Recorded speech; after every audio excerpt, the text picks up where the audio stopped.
Wow. All right, welcome to Pathbender.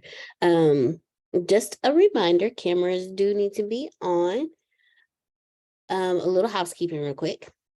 Antonio said by June 15th, everyone should have their Pathbender book. He'll give other deadlines those. As of now, that he knows Jerome and the Linsoms have all of their supplies because he has it. So he knows that they have all of their supplies. So by June 15th is the last day. You should have your Pathbender book by that day. And then he said he'll give other deadlines after that, or probably have me deliver those. And that was it. Deanna, could you give me a list of what those supplies are? Yes, Put it in the ma'am. book, please. Thank Yes, you. I will make sure. 1 second.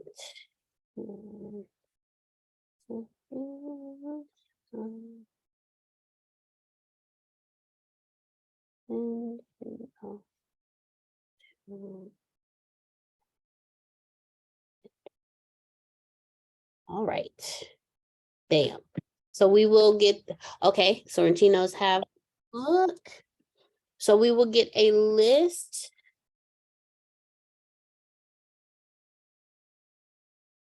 And send it out to everyone. All right.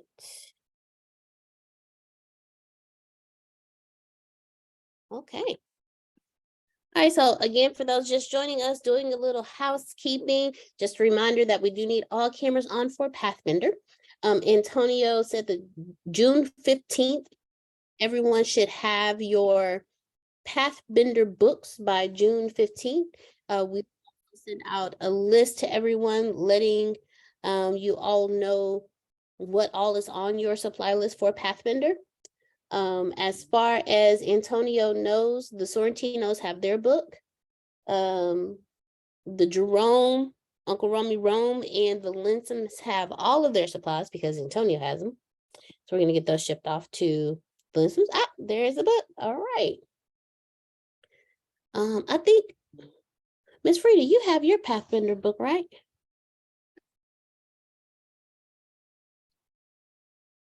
Everybody's showing you the book. You missed it, D. I'm so sorry. Yes. Yes, I have my book. Jerome has his books. Miss Frida has her book. The Sorrentinos have their book. I think Trinace has her book. Miss Adonia has her book. All right. All right. Updating Antonio. Showed his book too. Ma'am. Otis showed his book a minute ago. Thank you. Thank you, Mr. Otis. Okay, so Mr. Otis. All right. Sweet. I got my book too. Yeah, yeah. All right. I know Melissa has her book. So that's pretty much everyone. I know Miss Sandra's probably trying to duck behind some stuff. Tracy, I think Tracy has her book too. I think everyone has their book. All right, everyone has their books. Just need list for. All right. Okay. Housekeeping done. Got the dust wiped off. Now we are going to dig in. So Antonio and I was talking over the week, and again, we're talking about sacred medicine as work. And Antonio and I, we sat down and we went through, we pulled like 20 examples of what sacred work looks like today. And I'm going to give you those 20. Grace, I will send them to you for notes. Okay, so this is part 2 of Sacred Work as Medicine? Yes, ma'am. Thank you. Okay. All right, there's the list. Grace, here is, okay.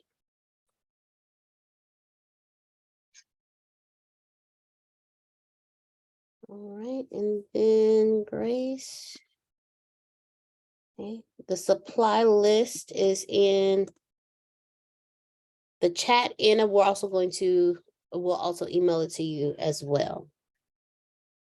All right. Okay, now let's dig in. So examples of what sacred work looks like today. Antonio and I came up with 20. Excuse me. The first one is the work of teachers who educate and guide young minds can be seen as sacred. They help shape the future of society and impact lives profoundly. So Tracy, Grace, Mr. Phil and Miss Susan Sorrentino, because they're also teachers. So it keeps, okay. Gotcha. Okay, Miss Tracy. So teachers, if you are a parent, you are a teacher, and that is sacred work. And the key to that is they shape the future of society and impact lives profoundly. So the work that they do is sacred. Now, if they consider that work sacred, that's a different conversation. But if they do consider the work that they do sacred, that is an example of sacred work as it is today. Another example, healthcare workers like doctors and nurses, they perform sacred work by providing care and healing. They uphold the sanctity of life, alleviating pain and suffering and promoting health. Before you keep going, I got a lot of my kiddos is graduating today. Oh, Oh, yay. my second to last class that I taught. She's graduating high school today. Yeah, I know. Next year I'm going. I couldn't make it today because we had Pathfinder, but next year I'm going. Your second to last class that you taught. It will be next year. Graduate next year. Graduation. Wow. Well, congratulations for the sacred work that you have done. 'Cause they Yes, still- awesome. they still Congratulations, remember you. Grace. Yes, thank you, Miss Frida. Thank you. Oh, yeah, Because you they said still second. remember you. Yeah. There's a spot me and Grace used to go to, and one of her students worked there. And her student has 2 kids now, a little boy and a little girl. And when I tell you, it's crazy because it's like I watched you grow up, like, and you have kids. Okay. Oh my God. Oof. All right. Now the second is healthcare workers. Hold on, let me go back. The sacred work in Hospice, ancestral sir? hospice workers. Yes. Hospice workers do, that is sacred work. That is definitely sacred work. Okay, then we have social workers. Social workers, they help the vulnerable, the marginalized, and those in need. Social workers are doing sacred work. They work to uplift individuals and communities, fostering societal cohesion and well-being. And social workers aren't just for children. There are social workers for adults too. And that is sacred work as well. Go ahead, Miss Susan. What about caregivers? I think that would be with the healthcare workers, because caregivers, they're A little different, because you're not doing you are doing health things, but it's also on a deeper personal level. right. So you have a more personal relationship with that person. Right. And then you're doing, you're doing some nursing type things along with all the other. There you go. What about you. support groups? When you're in support groups? Now, I can see that. Okay, that would be like around number 17, which is mental health advocates. When you're in a support group, there's a mental health advocate that's running that support group, and each person in that support group, it's their sacred work They're doing sacred work while being led by someone who is doing sacred work, if that makes sense. Because if you're meeting in a group, it's a mental thing. Like you're meeting together to talk, to help work through something that has happened or something that you're dealing with and having a hard time. Mental health advocates work to break stigmas and provide resources for mental health, making their work sacred. They fight for understanding, empathy, and support for mental health issues. So yes, definitely, I would agree with you, Miss Frida. I would definitely agree with you. Grace, remind me 17, so I don't repeat it. What about military? You know what? That's a good one. It's not on our list, so let's add it to our list. Actually, let's add a couple. Let's add help groups to our list. And what did you say, Mr. Phil? Soldiers? Military. Military. Thank you. In the military. So how is the military sacred work? I saw your face, Uncle Robbie Rowe. Look, let me tell y'all something. When I was a kid, my dad, I wanted to go into the Coast Guard because I wanted to be on water. And my dad was like, well, you know, the Coast Guard is almost like going to the military. You're going to be on their schedule and this and this and that and that. And the worst thing is you're going to be on water. And I looked at my dad. I was like, wait, you mean they're going to tell me what to do every day? I was like, he was like, yeah. I'm like, oh, okay, never mind. That's sacred work. Let me tell you something. That is sacred work. So how you guys tell me how is being a part of the military family sacred work? Go ahead, Miss Susan. I see you're unmuted. Yes, well, they look out for each other, keep each other safe, and mentally and emotionally and physically, they're away from their homes, their families, and they're serving their country. So they're serving their country and protecting when they're in the military. All right. Thank you, Miss Susan. Go ahead, Mr. Phil. Well, first of all, they're there to keep us safe, to keep the country free. That's their first job. And then we really develop the individual.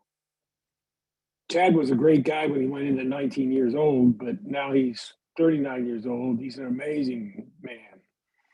They're teaching emotional intelligence now in the Army. Oh, wow. That is amazing. That's really good to hear.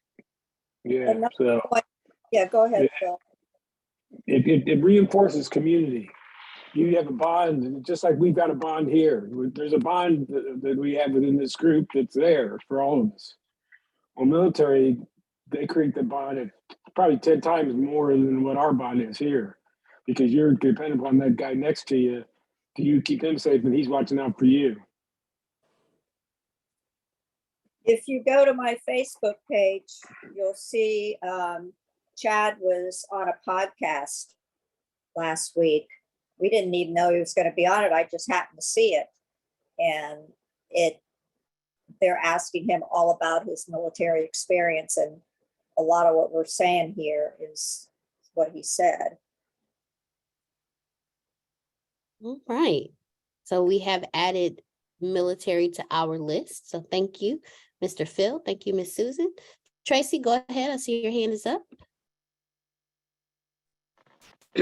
Hello, everyone. I just want to comment on military and how military is sacred work. I put in the chat, they sacrifice everything. And I say that because if you're in the military, you are making the choice to leave your family, leave your friends, leave your home. That's sacred, first of all, right there. You're doing this for other people that you don't even know, people that may not even appreciate the sacrifices that you make. And then with the possibility, so you're going to hear, I have an issue with some stuff. With the possibility of coming back to America and possibly not even receiving the benefits and the respect that you deserve based upon the work that you've put in and the sacrifice that you've made. Possibly coming back home to not even have a family that when you left with a family and you come back and the possible family is not even there. Or even if they are there, it's not the same, especially if you were away for some years and you were serving. And then you have the possibility, the great possibility of coming back with some type of, we just was talking about mental health issues, mental health challenge, PTSD, maybe some type of physical challenge. 90% of the military people that I know have come back and there's some type of disability, whether it's mentally, emotionally, physically. And so to me, that is like you talked about educators at first being sacred work. No, I really believe that the military should move to the top of that list as far as putting in sacred work, because I couldn't do it. I wouldn't do it. But there's people out there that I know that have done it. And I give you much respect, all of my military ATS community, because that's sacred work, period. Right, and they surrender themselves. They know what it's like to surrender. When you surrender yourself to what the Army tells you to do, and it teaches you that. I'd like to challenge that on the top of the list. How about first responders? Police, fire, and emergency room workers. Okay. That's sacred work. Okay, let's dig into that. How are first responders? How is that sacred work? I mean, I know, well, I have an Wow. idea. Look at the when COVID first happened. You got all of those workers that Mr. Field named, the first responders, the hospital personnel, emergency. They ran the risk of getting it, because they care for people that much. A lot of people could have said, "Nah, you know what? I'm gonna go find something else to do," But they stayed and they helped people that were in need, who were dying, So that ain't sacred. I don't know what is. All right. I got something I want to add to that. Go ahead. I think the reason why people get so mad at some of the first responders, i.e. police department, whenever there's an issue, is because when you call them, you're in a vulnerable state, and everybody's like, that's your job. You got me at the most vulnerable time. I need you, and you're acting inappropriately, so it makes it heightened, with the emotional value. But by and large, we all understand the fact that we couldn't do any of this without them. Because if your house catch fire, trust me, hit one person to call or one group of people to call, it's like robbing you, same thing. I was unfortunate one day, I was in a car accident, woke up in the back of an ambulance. I don't remember anything. And then I passed out again, woke up in the hospital. Had it not been for them, ain't no telling what was going on. My car was on fire. So, I'm always like, that's sacred work, because ain't no telling what you're gonna see. You might see somebody with, all kinds of issues, but like, if not for them, what can we do? All right. I've got a controversial one. Go for it. Politicians. All right. Who want to take a stab at this one?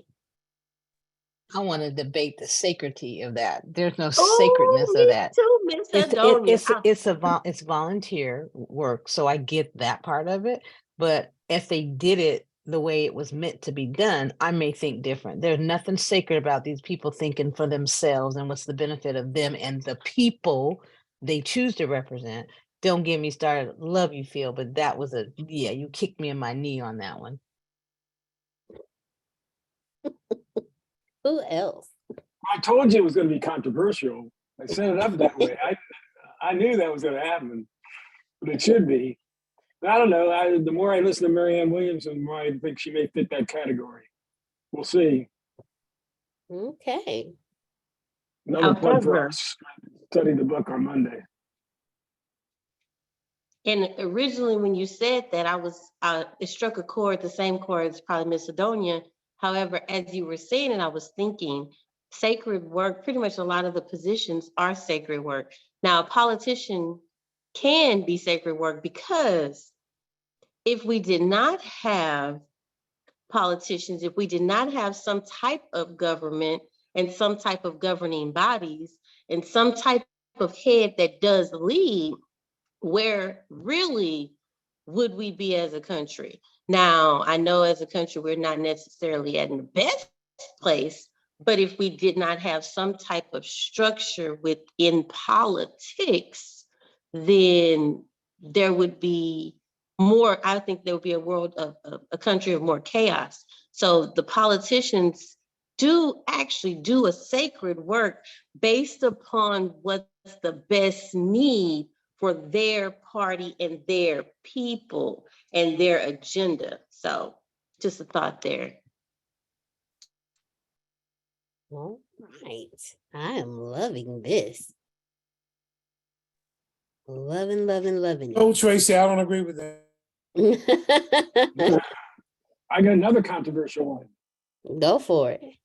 Lawyers. Huh. Can you repeat that? Lawyers.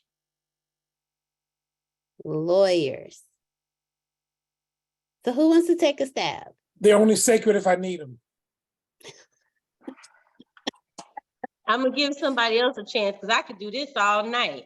I was actually thinking they're good if I win. That's what I was thinking. But yeah, there's good and bad in everything. So yeah. Well, think about it. What lawyer, in my opinion, is good for two things. Number one, they know how to do research. But number two, they know how to put things in a written form that can stand up under scrutiny. That's really what a lawyer will do for it. They'll do research to help you find the answer to your problem and protect your problem. And then they'll put it down in a written document that will stand up under scrutiny, they hope. And in the judicial system, if it's a criminal, whether it's a defensive criminal or a prosecuting attorney, their job is to do their job. And our court system that we created, it's an amazing court system. I don't care what anybody says. But you got to get 12 people to agree beyond a reasonable doubt to make you be guilty. I mean, that's a test that's a hard bar to clear. So that's why it's so important to they could focus on evidence. And with all due respect, Mr. Phil, I would challenge that. Not the fact that it's not sacred. However, you made a comment, you said to get 12 people together to prove that you are guilty. My perspective based upon experience with family is really getting 12 people together to prove that you are innocent. And so a lot of times, a lot of people in the system are in the system, even though they have not been found guilty. Does that make sense?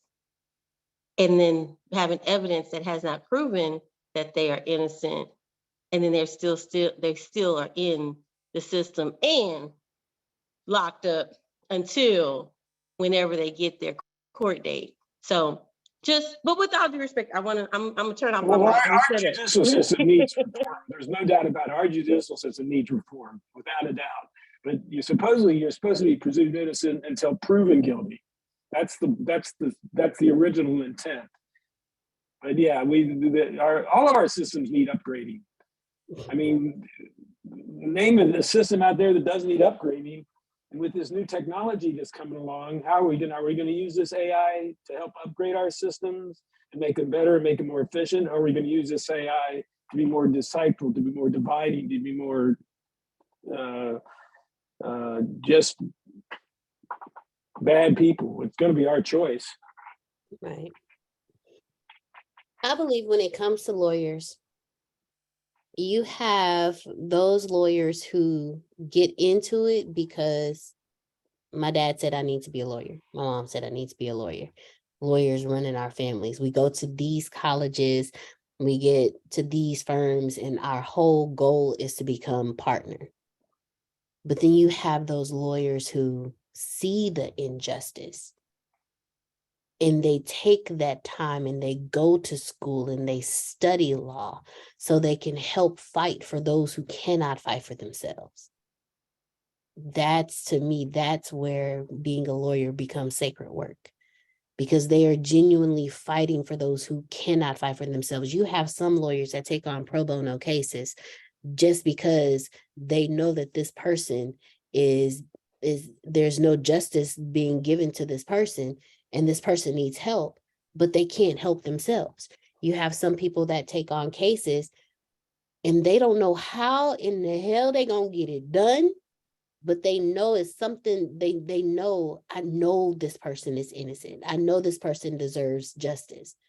And for those who go into any profession with the mindset of genuinely, man, I just want to make it better for people. I just want to help people. That reform that Mr. Phil's talking about, every area needs. They need those people who genuinely, self-serving is not sacred. No, self-serving is not sacred. But they have those people who genuinely go into, they become lawyers so they can help others. I've So- done continuing education credits for lawyers. Lawyers would come to my program and get CLE credits for themselves, which was fun. To have me in front of 500 lawyers, it's a trip. But the greatest line I got out of working with lawyers, lawyer had a sign on his desk: justice is in heaven. Down here, we simply practice the law. Mm. Wow. All right. I'm loving this conversation. 80% of all lawyers would not recommend their career to their children. The average lawyer in this country makes $75,000 a year. Mhm. Yeah, it's a tough gig. I'm so hurting. 75,000. All right. So the next one that Antonio and I came up with is the work of environmental conservationists. Try saying that word 7 times fast. They strive to preserve the planet. So that's sacred. You know, they protect the earth, ensuring the survival and prosperity of all species. So environmental conservationists is sacred work. Now, as I'm going through this list, y'all, please be like Mr. Phil and say, hey, what about this one? Or someone else, military help group, Miss Frida, she said help groups. Someone, y'all please remember. Deanna, can you Oh. shotgun the list so far? Can you just shotgun the list so far? What you have, just run through them real quick, because I was late. I just want to know what you have on the list so far. Just run through the Oh, real quick. You got it. We only got to number 4. So we have teachers, healthcare workers, social workers, environmental conservationists. Oh, I'm gonna get it out. I am going to get those 2 words out. Then we talked about help groups, the military, first responders, politicians, and lawyers. I got another one: Go for it. school bus drivers. That is sacred. My God, that is sacred work. Woof. Okay. School bus Yeah. driving is not for the faint of Lord. heart. My God. Look at me straight over that shaking the head. Nope. It is not for the faint of heart. My goodness. There was a school bus driver in Galveston County. When I was going to school, she was a security guard. And a kid fooled around and found out. Then she became a bus driver. And mind you, she's known like on all the campuses because she was a security officer. So everyone knew her. On the school bus, a kid fooled around and found out. And I ran into her one day and I said, are you still? She said, no. She said, I stopped doing that a long time ago and I was riding buses and these kids act like they're grown. And one of them tested me and I had to show them, if you want to be grown, let's act like we're grown. Let's do this. She's like, so no, I don't do that anymore.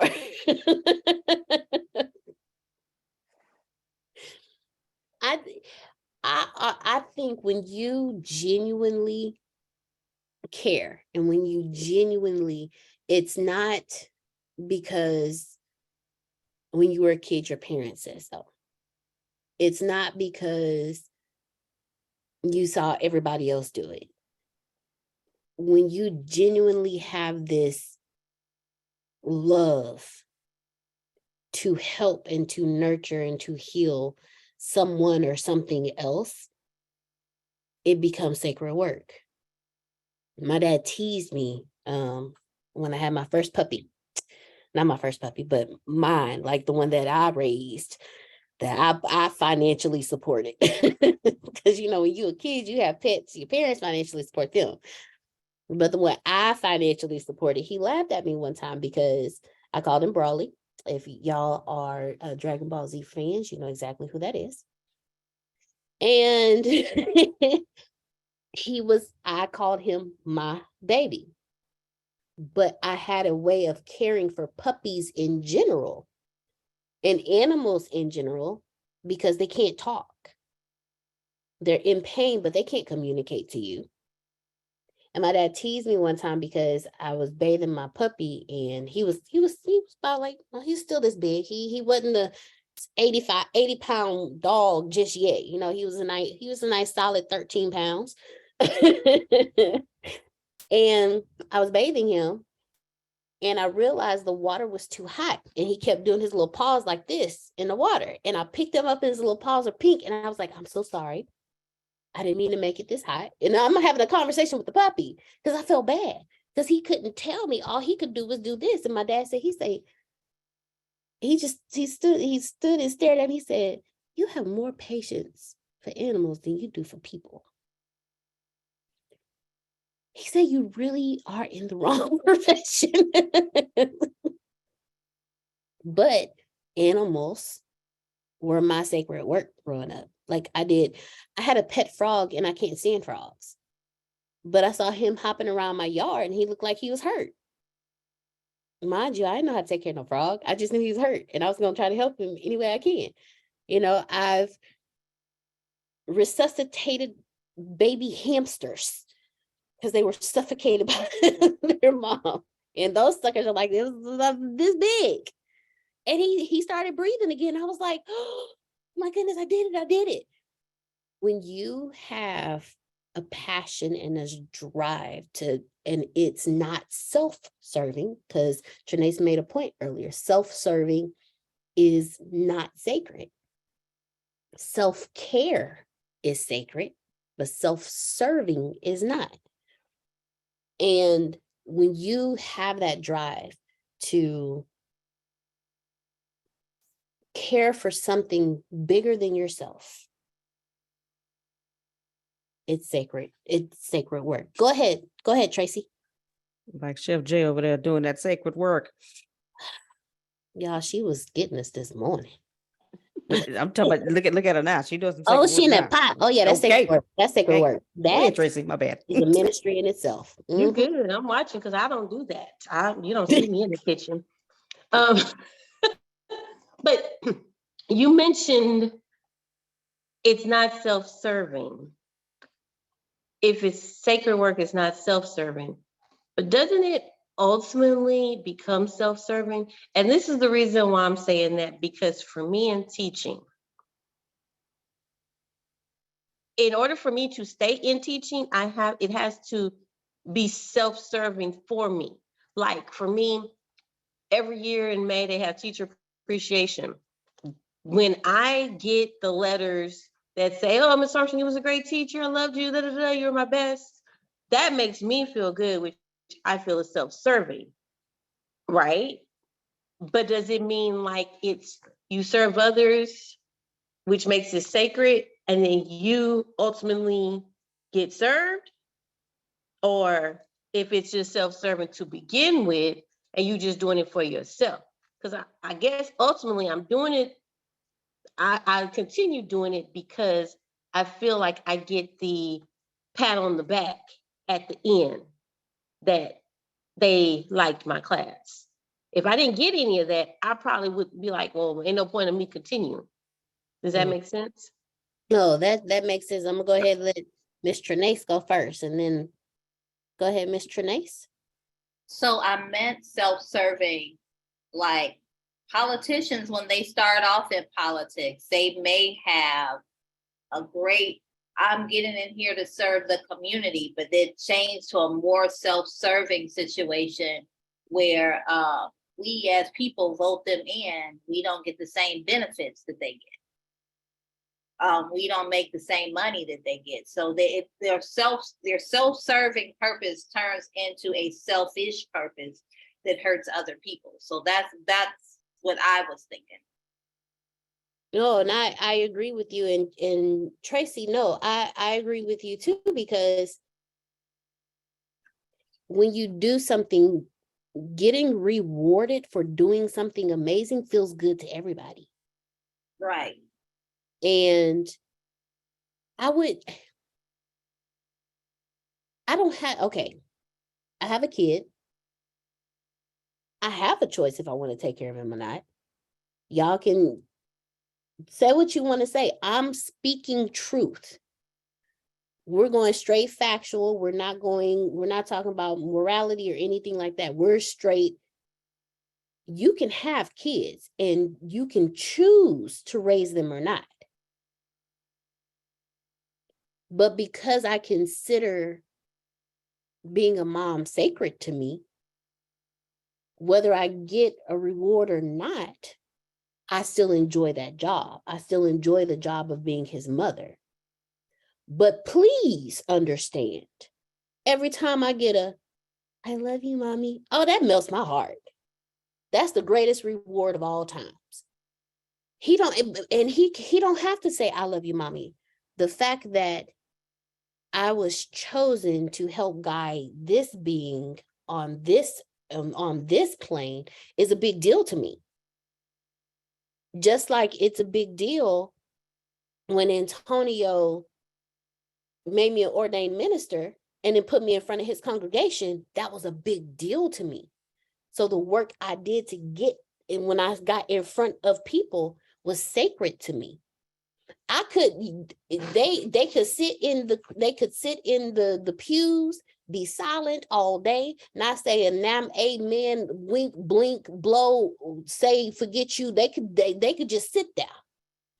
But because it was sacred to me, whether they applauded me, amened me, preach sister me, whatever it was that they decided, if they didn't do it, I would still be grateful. But understand, hearing that amen, go be like, okay, I got them. Let's keep it going. So it depends on, I guess, if you look at your motives when you do things, depends on if it's sacred to you or not. If you only teach to get a paycheck and to have someone say, hey, you did it, then maybe that's not sacred work. But if you get up every morning because you care about these kids and you don't want them to choose the right path, and you want them to understand that they can control their emotions, and you want them to be emotionally intelligent because you know that they have a lot to give to the country, they're the next generation, then that's sacred work to you. And I've heard you talk about the kids you teach. I've heard you talk about teaching. So I could be wrong, but I believe teaching for you is sacred work. That reward you get at the end, that, oh my goodness, we love you so much. You did a wonderful job, but you saved me. That is great. But the fact that you still get up to go to teach, and you haven't said, this my last year, you haven't said, no, I'm not doing summer. You have, well, I mean, we know this your final tour. We know this your final tour. I'm just saying. I've seen the joy that you exude when you talk about the kids and how you've helped someone get through something. But I don't think it's selfish for you. I genuinely think that it is sacred work for you. And while you don't get rewarded as you should, when you get that reward, it means a lot.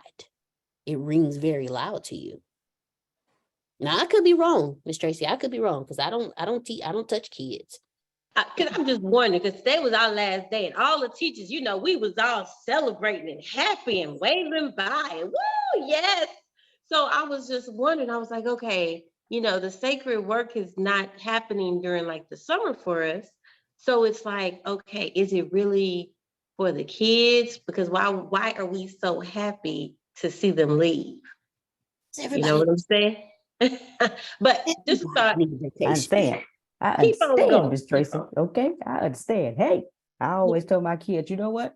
I love y'all so much, but I only want to see y'all once a year. Okay, the next year I need to see y'all waving to me, saying, "Hey, Miss Sanders, going to your next grade level math class. I'm gonna need that." Okay, no, but Tracy, I understand where you're coming from. But You can have oh, too much of a good thing. yeah, The okay, same reason the parents are glad that the kids have gone to school all year and are sad that they're gonna be at home eating up shit all summer. That's all I'm saying.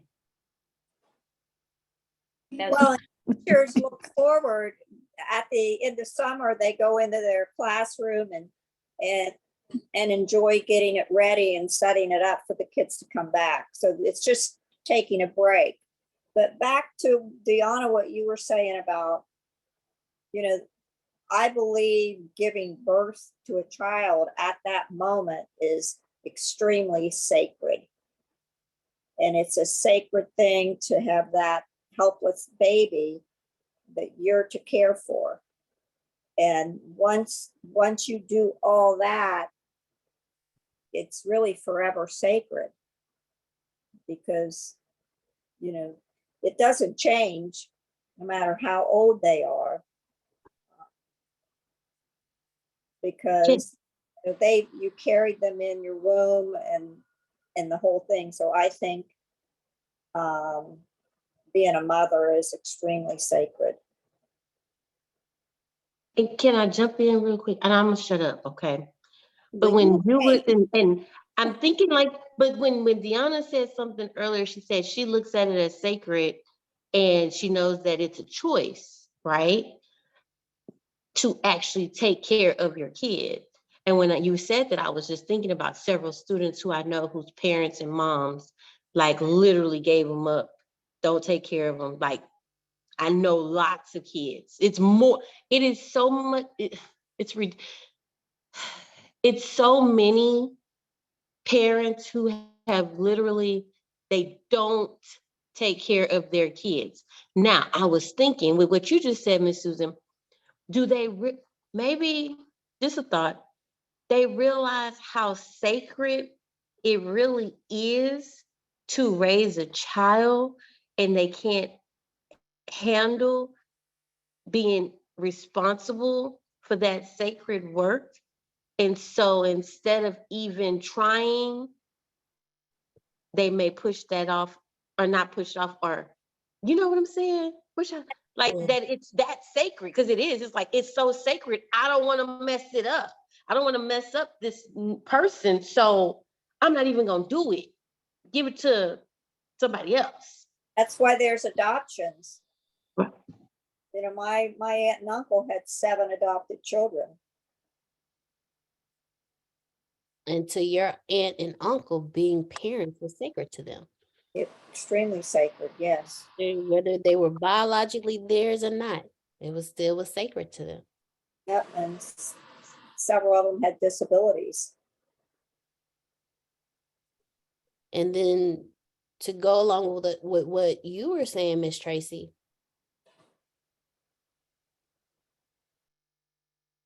you have people that are so traumatized by childhood trauma but they know I am not right.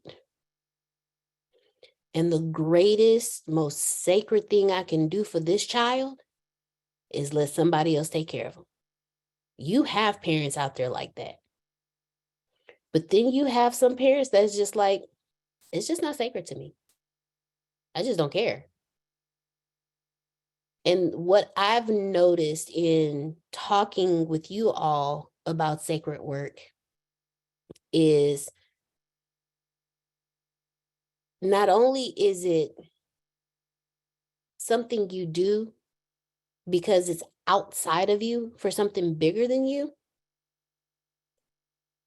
but sacred work is also Like, you have to do the work yourself. You have to make you sacred. And then once you make yourself sacred, anything outside of that becomes sacred because you understand it's bigger than me. And moment of transparency. I fight Antonio on a regular basis for the very thing that you just said, Miss Tracy, because I understand the magnitude of what he does. I understand the magnitude of what my responsibility is, and I would rather not touch it than to touch it and mess it up.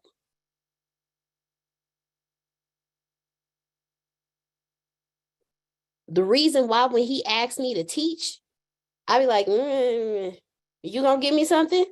Is it something I need a step-by-step outline. I'm gonna need you to, I can't just, because to me, I understand that this is his sacred work. And I understand that I'm a part of it. But for me, I feel like as long as I don't touch it and I stay away from it, I can't mess it up. That's how sacred his sacred work is to me. But at the same time, if I took the time and made myself sacred, it wouldn't even be an issue. So I think sacred, when you make yourself sacred,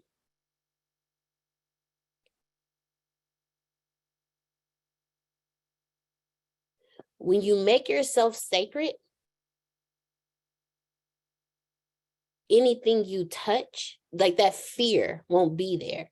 And you will move further along because there's no fear. When it's sacred to you, you don't fear it. Y'all don't fear getting up every day and talking to these kids because it's sacred to you. Well, I mean, to a certain extent. To a certain extent. You're correct. You're correct. I'm pretty sure Tracy has had this experience where a teacher will come in and they will ask, how is it that you get these kids to mind for you? I can't explain that. I don't know. I mean, I just do it. I don't know. But that it goes into the whole sacred work thing. Yeah. I've got these people, I call them little people, because they way younger than me. So I call them little people. I know they're not elementary, but they're middle school. I have these young people's minds in my hand, and I don't take that lightly. I didn't take that lightly. And so tonight, as they are walking across this stage getting a diploma, I'm so full of joy because I'm like, man, I had a hand in that, even though that was 6 years ago.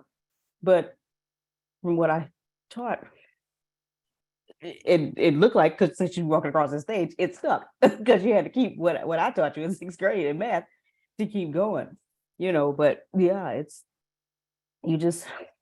I don't know. I just, and I never could explain. Anytime a teacher came in my class and asked, how do you get these kids? And I couldn't explain. I said, I don't know. I just, well, you got to care about them. I didn't tell the teacher that, but you do have to care about the kids because them kids can sniff out quick, whether you care or not about them. And so, yeah. Can I ask a question? And this is for not just education, but this is for everybody.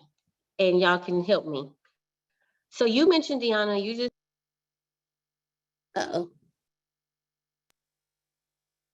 Am I back? Yes, you are back. Okay. My mama decided to call me. Okay.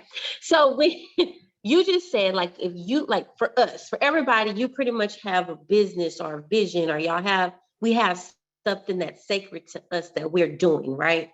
And I was thinking, when it's so sacred to us, but we need help getting the things done. But then, like you said, you sometimes say, I'm not going to even touch it because I don't want to mess it up. I was thinking, I'm the person that's with the sacred work. Like when I was doing starting my gym, I know I needed help to make sure that it was productive and prosperous, but the people that were with me kind of saw my passion. And it's like, they were more like, I don't even want to touch it because I don't want to mess it up, because I know Tracy has a vision and she's trying to do this. So for everyone, how do we express the passion for our sacred work without making people, and maybe this is just for me, making people feel like I don't even want to touch it because I don't want to mess it up. But even though we know we need that connection and we know we need that partnership to help it get to another level. No, I got you. I got you. Give me 1 second, Chef Jay. I got you. When people deal with trauma, they don't realize what's triggering them. And it's not you. When it's not you, they have to see. And if they believe, I'm gonna just say y'all what Tony told me, okay? When they take their hands off of it and it's sacred work to you, and they see that sacred work and they believe in that sacred work, but they take their hands off of it, that is damaging. That is very dangerous for them. Okay, I'm gonna be transparent. When I take my hands off, when Antonio's giving me, he's saying, hey, this is sacred to me. I know it's sacred to you because it's sacred to me. So I'm telling you here, because we are in this together. When I say, man, no, I don't know. I don't know about all that. Universe is going to hit me, because I know and I understand how sacred it is, and it's sacred to me. But because I take my hands off of what's sacred to me, that hurts. And not only does it hurt me, but it hurts him as well. See, it hurts me because I can't move forward. I can't learn my lessons. Yeah. And I can't help the next person. Go ahead, Uncle Rummy Ron. Tracy, I've been wanting to get you anyway, so it's your time now. Because I told you I disagreed with you earlier, but no, I'm just messing with you. As you're talking, I'm thinking about my time with the kids in New York for 7 years. And number one is that, yeah, it was very sacred. No question about that.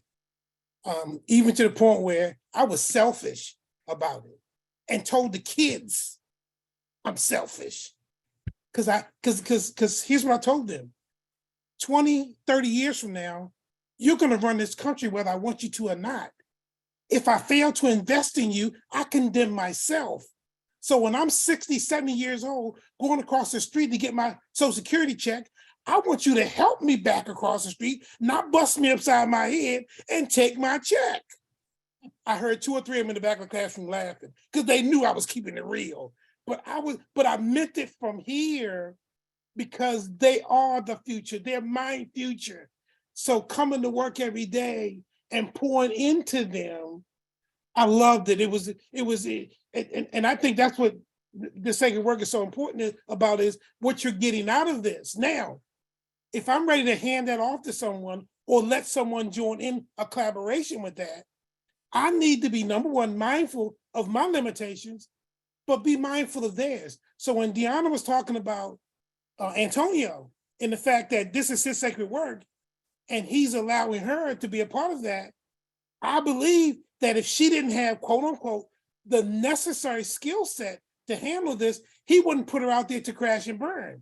What we do sometimes is we don't make that assessment, and we either allow folks to come in or we let them come in, and we don't figure out till everything falls apart that that's what we shouldn't have done. So that's why that assessment individually, as one who has the passion and who's doing it, or anyone that we let in or we collaborate with. Okay, yeah, got you. Yeah, did y'all hear that? Did she knock on the door? Okay, so here's the deal. So you gotta make that assessment, and if you do that, and it's okay to let those folks, and it's okay to help them in that process.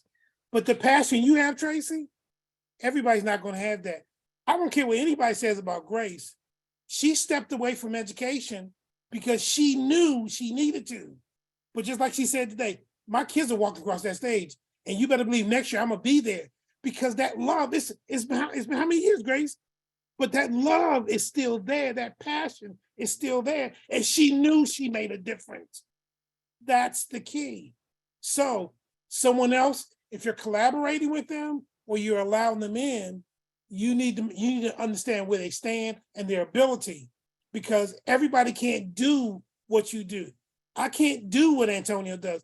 Deanna can't do what Antonio. He's a phenom, okay? He's one of those folks.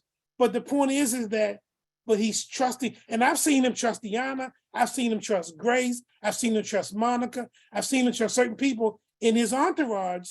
And I'm telling you, the other day, Deanna just knocked it out the park. I'm like, what?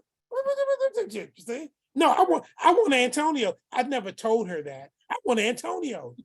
Don't tell him I told y'all that, okay? Please, all right? But she did a fantastic job. Fantastic job.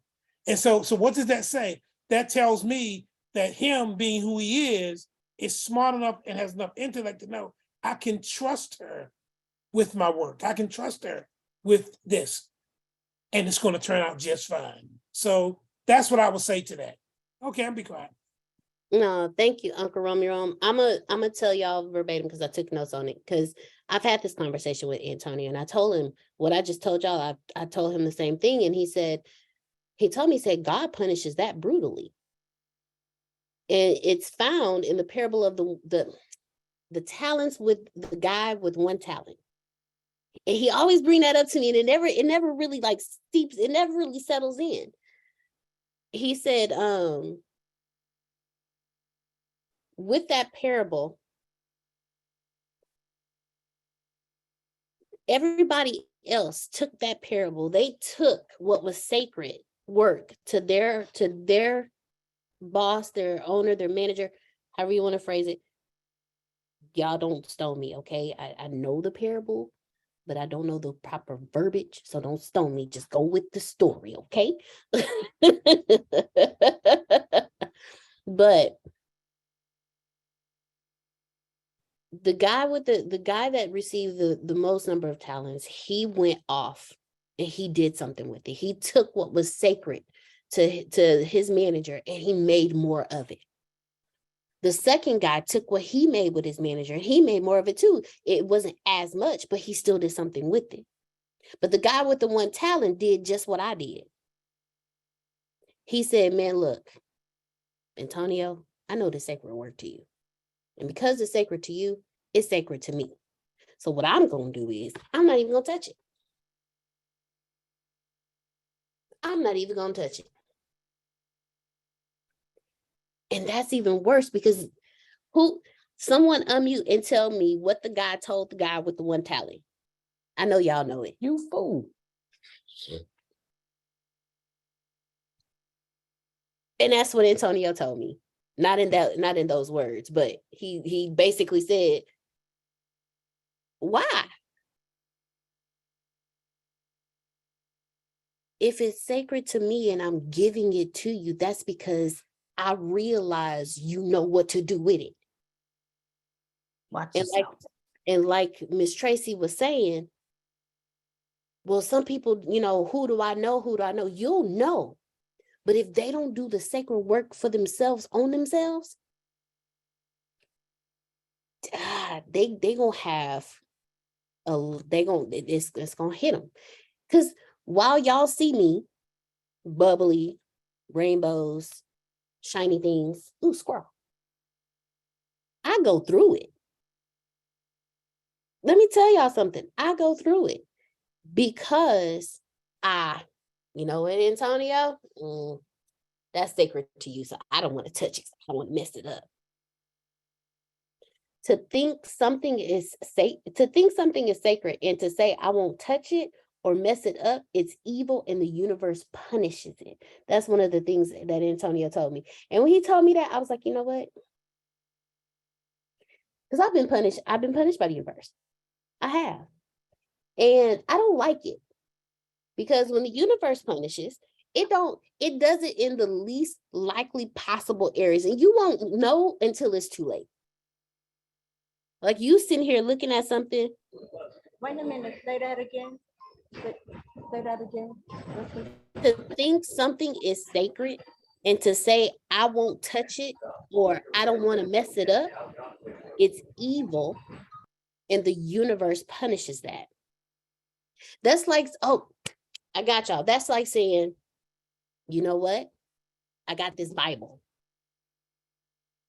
and this Bible is sacred. And I know everything in this Bible. And I know that I should tell y'all about it. But I don't want to mess it up because it's too sacred. So I'm not going to touch it. I get that. That's good. That's good. That was a good one, Deanna. Real good one. And let me tell y'all something. We do that when we don't want to look stupid. You are correct. Every time I'm on here, y'all always hear me say, okay, I'm not Antonio, da, da, da, da. That's because I'm trying to tell y'all, hey, don't judge me to his standards because I don't want to look stupid. And he has high standards, okay? Or look stupid. or not necessarily just looking stupid. We don't want to disappoint the person whose sacred work we have been entrusted with. The man with the one talent. The man with the one talent. Chef Jay, you had your hand raised earlier. The floor is yours. I wanted to know what was the sacredness in that bowl. Keep going. Keep going. Because that was y'all this morning. Grace, I'm on salad right now. So it was really good. It was just fruits and veggies. It was really good. But to answer the question both ways, I can see both perspectives. And I have a story for both perspectives. One, for me, in my work, like I starting off micromanage because I like stuff done a certain way. Like whatever's in my mind, I think you read my mind. Honestly, I do. Like, and I've learned that about myself. Like, Jaya, people really can't read your mind. Because I tell you to do something, but I envision it and you'll mess it up. So it's just for my staff, I have to pass the torch on to them. In order for my business to grow and expand, I have to give it to them. But I've learned like they could be scared, but sometimes people ready for it. Like sometimes like if you pass it on to them, they'll mess up. Like, and I know when somebody gonna mess up, I allow you to mess up. I want you to mess up because if you do, you'll learn it the next time. I have to trust my staff to do stuff when I'm gone. Like I have 2 sous chefs. Because we don't work out all the time. That's another story. But I have 2 sous chefs, so I have to trust them. Hey, do this. And one of my workers, her name is Yvette. I trust her with my life. Anything like do this because she's going to do it exactly like I want to because she's been working for me for so long. And I'm the type of person, I'm a watcher. Like I'm going to watch you. I might not say anything, but I'm watching and I'm learning. And I did an event for another caterer here in Houston, and she's great. I think she's great. Like I really think she's great. And she wanted me to do her one of the chefs to cater her birthday party, but she wanted me to decorate the whole table. And I was like, oh my God, I do not want to mess this up. Like, I'm so scared. Like, what if I do it wrong? And then I have to calm down and tell myself, well, if she gave it to you, that's because she see your work and she know you good. And sometimes it's us scaring us off, like, girl, don't do that, you're gonna mess it up. But in actuality, you're ready for it. You're just scared, like, and that's how we miss blessings and that's how we miss things, because it's like you scared. What you scared for? Like, do it. And if you mess up, guess what? You will learn. Like, don't be afraid. Like, that's what I've learned, me personally. Like, do it. And if I mess up, I'm gonna own it. And guess what? You let me do it, so you trust me. Like, accept people trust, like receive it. And that's what I've learned, like start to receive stuff. Don't knock it off. Don't be scared. Like, you gave it to me. I'm gonna do the best that I can. And still congratulate myself, even if I do mess up, like, but you did it and you tried it. So that's all I had to say. No, thank you. Thank you very much. No, that was wonderful. That was absolutely wonderful. Right, Grace? I'm just gonna snap. Can I say something? Yes, Talisha, go ahead. Okay, so I'm just telling Grace, I'm not gonna be on long because I'm actually preparing for a meeting tomorrow. And what y'all talking about is just like so on point right now, because especially with the lady that just got off, I got this opportunity that's coming up that I'm preparing for, and I'm just like, I'm self-doubting myself. It's not the person. I have not even met the person I'm having a meeting with tomorrow yet. And I'm just like, what if they don't like me? Or what if they think I'm gonna mess up? Or so you're gonna, I guess because of the amount of money that's put towards it, it's like, oh, so you like basically throwing my worth down, like, are you even worth that amount? You know, it was all that negative stuff that was playing in my head. And then when she just said what she said, I was like, oh my gosh, that's your self-talk. That's not what they said about you. They wouldn't even say they wanted to have this meeting with you if they thought X, Y, and Z. You know, so I just want to throw out there, that was just an aha moment for me, and I really appreciate it. I'm just gonna clap. I'm gonna clap on that one. That is awesome. Chef J on fire. She Chef was on J fire is this on morning. fire. Yes. Girl, watch yourself. And Yes. can y'all send Felicia the keynote from Tuesday? That was right on line with what we talked about Tuesday night too. That's self-talk. Yes, ma'am. And also, I'm gonna, you know what? I'm gonna share with all of y'all because it actually flows into sacred work. So let me see if I can find it from this. There it is. I'm gonna put it in the chat. This is, if y'all were here this morning, you saw this video. I may play it, but Jim Carrey was talking about depression and avatars. And we all talk through our avatar. So I'm gonna tell y'all something before I'm actually gonna play the video, but before I do it, I want all of us to understand, because this is for me too. Y'all, I'm not perfect. I'm not. When I tell you my avatar is strong, she is a beast. And she don't want me to look stupid. But each time we don't want to look stupid, and every time we don't want to touch what is sacred, God punishes us badly and takes all of our blessings. And let me tell y'all something. I have learned the hard way. I told y'all this morning how I learned the hard way. Full scholarship. And then the biggest aspect of school, my housing, paid for in another state. All because I didn't want to look stupid, because I didn't want to be played for stupid. I didn't want to look stupid, knowing that I don't know if I've told y'all this or not, but I wanted to be a veterinarian. And Tuskegee University in Alabama has one of the top veterinarian colleges in the States. I'm gonna tell y'all how crazy the universe is. Well, not how crazy. I told y'all my dog's vet's name, because we talked about insurance for pets and things like that. I told you my dog's vet's name was Dr. King. Dr. King graduated. She was a Black woman who graduated from Tuskegee University with her veterinarian degree. The same place.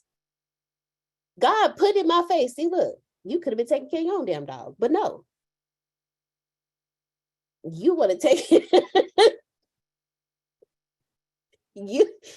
You don't want to look stupid, like you being played, like you just an overpriced babysitter. So you decided all those blessings. It's no telling, but all those blessings. So I'm gonna play this video because Talisha, Man, I'm gonna play this because we all have an avatar. And I'm gonna play this video because Talisha, you started panicking. Your avatar was like, man, I'm not worth it. Your avatar was saying, let's not do this. I don't want you to get hurt. You girl, you're not worth all that money. Let's not even go that route. Because I don't want you to get hurt. And now y'all know Antonio. He's the only person that I can say I know of that doesn't live through an avatar that I talk to on a daily basis. No filter, as we all know. But I want to play this video. I want to play this video for y'all, and then let's talk about this video after the fact. Let me get through the hindsight, I'm like, I wish ad first. Okay, and okay, bam, there we go. All right, I'm finna share it for y'all. When I tell y'all this video slapped me, it gut punched me and slapped me at the same time. All right, can y'all see my screen? Yes, ma'am. Okay, actually, And can you share the link too when you finish? absolutely. That's a doggone lips. All right, there you go. Hold on. Oh, it's in the chat. You put it in the chat, D. Oh, thank you. Look, I'm looking dead at it and still copy and pasting. All right, here we go.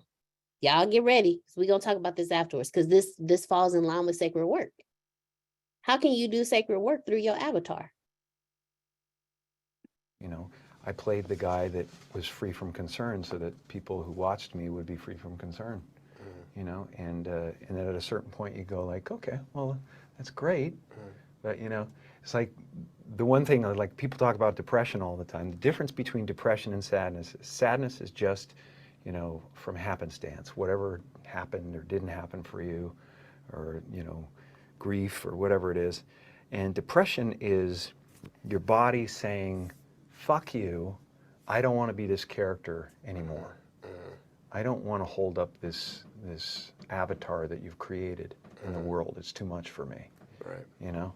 And so a friend of mine who's a spiritual teacher has a really good take. His name is Jeff Foster, and his take on it is that they should change. You should think of the word of depressed as deep rest. Deep rest. Your body needs to be depressed. It needs deep rest from the character that you've been trying to play. Right. I've often said that I wished people could realize all their dreams and wealth and fame, and so that they could see. Y'all, I it's just not lost where the you're YouTube confined page. I don't or since know. had to, Hold on, I'm gonna I find believe it. that I had to become Where'd a it go? famous, No, that's not it. idea. Share it again so you can find it. I found get it. all You this found- stuff. okay. Oh, there we go. Thank you, Grace. I found it. Okay. So let's talk about that because think of it.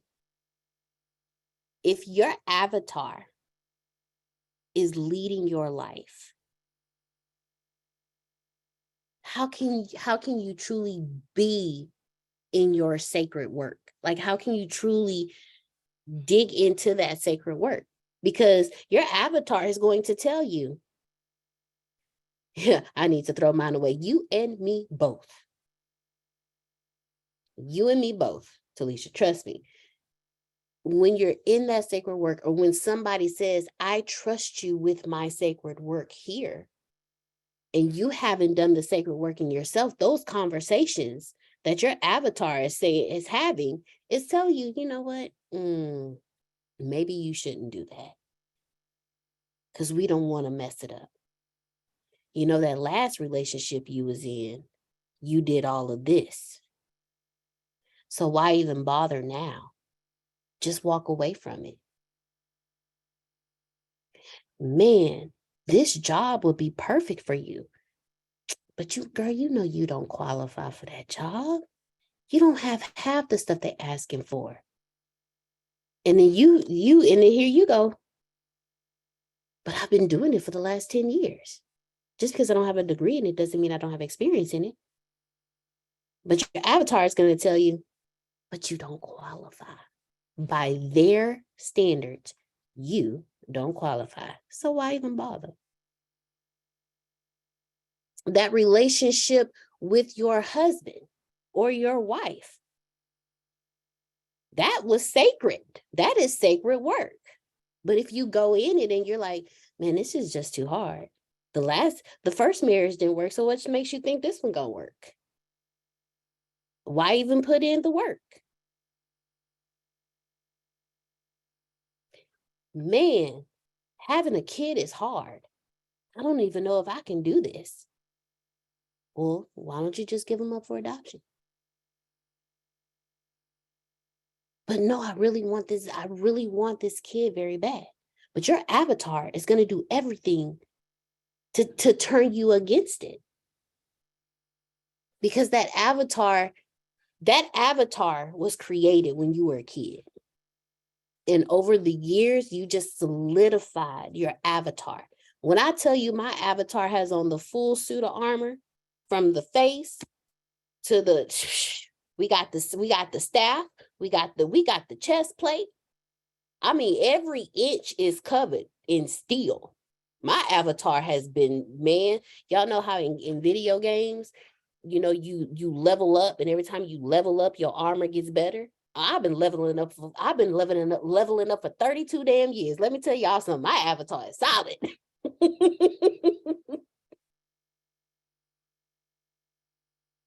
But when we do that sacred work within ourselves, we're able to chip away at that avatar.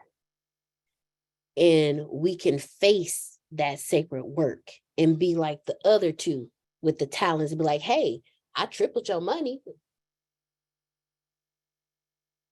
Good job. Well done. Hey, I didn't triple your money, but I did get a good return on it. Hey, good job. You did something with it, man. You know what? I know how you is about your money. I ain't even bother. Well, what do you mean you didn't bother? He tripled it. She doubled it. And you didn't even bother? And it's not the fact that you didn't, if you wouldn't have gotten anything from it, it's okay. It's the fact that you didn't even make an effort. And when you are given something sacred and you don't even make an effort, that is damaging. And it's all because of that self-conversation you have with yourself. Man, am I even worth this?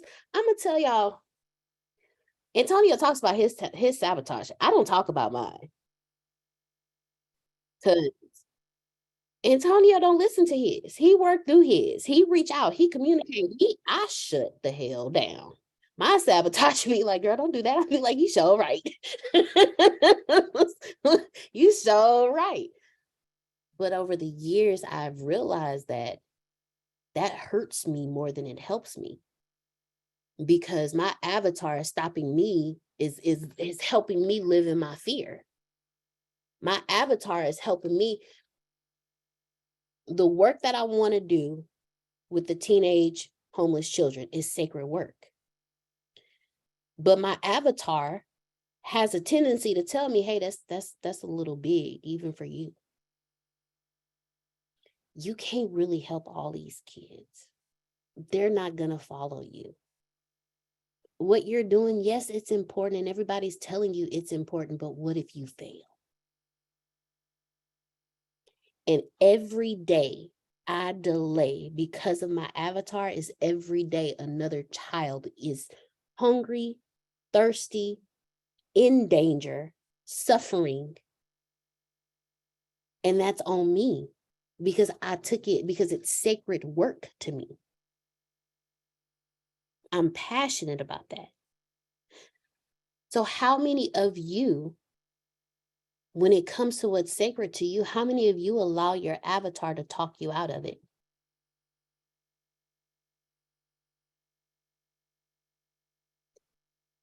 You're not alone, Talisha. You are not alone. I'll raise my hand. Me. Let me tell y'all, my avatar is, me and her go a long way back. We go a long way back. And I'm really trying to work with her because she is, she's a headache. But the sacredness of the work I want to do is starting to outweigh my avatar. So much so where me and Antonio were sitting and talking one day, and he said something to me and I just burst out in tears. Because my avatar she's been so closed that he caught me at a moment where I didn't have my avatar up. And having your avatar will destroy relationships. Because when your partner thinks they're in a relationship with you, they're in a relationship with your avatar. So they're in a relationship with two different people and didn't even know it. Watch it. I'm gonna be great.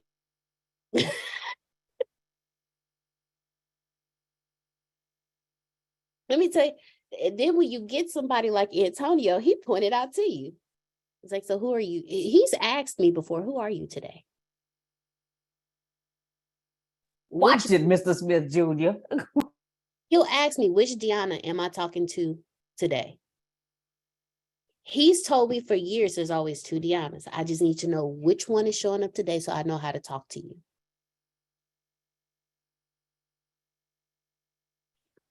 And he'll know before I do which one. And I'm laughing, but y'all is serious. So can you imagine if my avatar is present in my marriage, where else do you think my avatar is present at?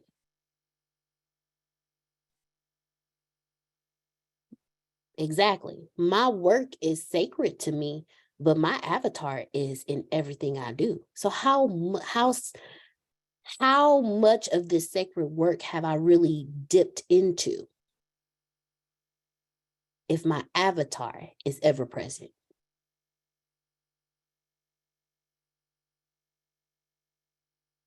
That shit hurt. I'm just saying. When you sit and you think about it. It does. Like I told y'all, your avatar is built by the age of 8. I'm 40. That's 32 years. And crazy thing is, I can tell y'all the name of my avatar. Her name came to me years ago. It's the name I used to use when I was in the club. I can tell her name is Nicole. Y'all heard me address her before. Come on, Nicole. My avatar is ever present. She don't give two flying flips about nothing. Because something happened when I was a kid. Until this day, I can't tell y'all what it is. But something or multiple things happened. And she felt the need to step up and say, what you not going to do to this one is this. Deanna, she the quiet one. She the little kid. She the one who's the big kid. She the one who gonna be nice. She the one who gonna roll over. But Nicole will cut you, okay? So back up. But imagine me going into a relationship like that. Imagine me trying to build something for kids like that. The moment I go into a meeting to talk to somebody about these kids and I feel overwhelmed or I feel like I don't belong in the room, Nicole be like, girl, step back. Don't do this. Let's walk out. Let's roll. You don't like how you feel. My job is to protect you from how you feel. You ain't feeling too hot. We gonna roll up out of here. We gonna go get some ice cream. We gonna get some Wingstop. We gonna get something. We gonna go to Whataburger and get a patty melt. But don't, Miss Susan, please don't call me later and fuss at me. I know this is all the wrong. I know this is all the wrong stuff to say, okay? But that's what food is, a soother for me, and my avatar knows that. So the moment I'm feeling some kind of way, I'll be like, man, I sure could go for a slice of strawberry cake. and eat it and feel better, but don't stop at just one slice. Because I'm feeling some kind of way, so my avatar is like, no, girl, come on. And I'm allowing this. Please understand, I'm not blaming my avatar. I'm allowing her to do all this because she protects me. So whatever she tells me to do is good to do. I'm going to allow her to do whatever. So imagine if I have a sacred work in front of me. That's why I be nervous talking to y'all. As authentic as Antonio is, I'm not finna, my avatar will not let me be transparent. That is not happening. She like, girl, what the hell is wrong with you? You going against the grain. We did not go 32 years like this. You shut up and I do all the talking. I'll make us. I'm hearing stuff I ain't heard before, so I don't know who talking, but I don't think it's Deanna. No, it's Deanna. I'm just messing with you. But no, Deanna, that's how we have to protect ourselves when we don't feel we have the resources or the ability, and we build and we strengthen and we feed that avatar, like you say, so it can protect us, so it can go before us. But who we are isn't presented. And just like you say, the people around us, the people that we live with, the people that we care about, you know, some of them don't even know that's who they're dealing with, because we've been doing it so long, right? And we're good at it. We're very good at it. When you were talking, something that Grace said, and I think Tracy mentioned it as well. I remember when I worked with those kids, about the last 2 or 3 years, they've hired new staff. And just like Grace was saying, them kids will eat you alive. Oh, they will tell you. I had to come in sometimes on shift and shut a kid down because he was eating up a staff alive like that. I said, come here, like that. What's your problem? But sorry, I said, leave him alone. Oh, he's sorry. But the thing was, they were using the staff's energy against them. That's how smart these kids were.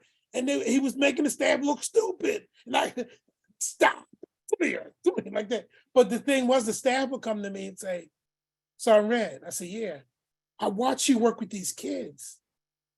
And you're so good with them. How is it they listen to you? How is it that when you call them, they come? When you say something to them, they appropriately respond. What's up with that? And I would say to the staff, I says, I make this look easy, but I don't want to, I'm not trying to do that to deceive you. I had to work hard to get it to this point. And I says, if you see anything in me that is positive, you see anything in me that you would like to use, you see anything of value in the way I handle them, what I would advise you to do is take your personality and take who you are and incorporate that ability in you, and then try it out on the kids.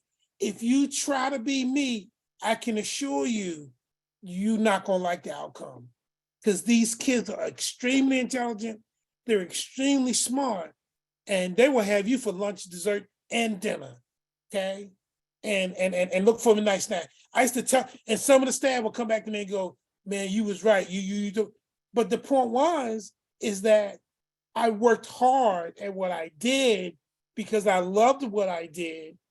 And I knew that, and that's one of the blessings about working at that facility is those kids, the kids that I was successful with, they couldn't afford my avatar, not to go back out and be successful. I had to show them the real Jerome. I had to show them the real Sergeant. Now, I was still military, hard, and all of that, but they saw who I was. And it's like, wow, Sergeant Red, wow. And I told them, but you got to take what I'm showing you and figure out what you can use and do it for yourself. I can't go with you. I can't be there. I knew that. I knew if I told them what to do. I knew if I molded them to Jerome's construction, I was doing them a disservice. But push that button. Open their eyes, let them see. And they would go, ooh, ooh, ooh, bingo. And as soon as I saw those eyes light up, as soon as I saw that look on their face, I knew, I got them now. And then boom. And then you let them go. And then they call you back. So Red, I ain't gangbanging no more. I ain't selling drugs no more. I ain't hurting people. I got a job. Boom, boom, boom, boom. You saved my life. No, I didn't. I just showed you a few things. That's all I did. All I did was show you a few things. They had to do the sacred work themselves. That I knew back then. And I loved going to work every day. It was so much fun, but it was hard. And they gave me money. That just made, y'all paying me to do this? Stop. I just wanted to mention that. You're doing a good job, Deanna. Thank you. Thank you, Uncle Romy Rome. Thank you so much. Miss Tracy and then Talisha. I was just gonna ask, is it possible that we need our avatar? Not the self-sabotaging avatar. However, my story on avatars, like when I was store managing with the JCPenney company, and literally I was the youngest, only African-American female that walked into the management meetings. My avatar walked in, I could see it now. My avatar walked in because I had to walk in with confidence, courage, boldness to sit in the room and speak my mind and be able to say what I wanted to say. But I wasn't very compassionate. I wasn't very like I am with the students. No, as a manager, it was about business. It was about the bottom line.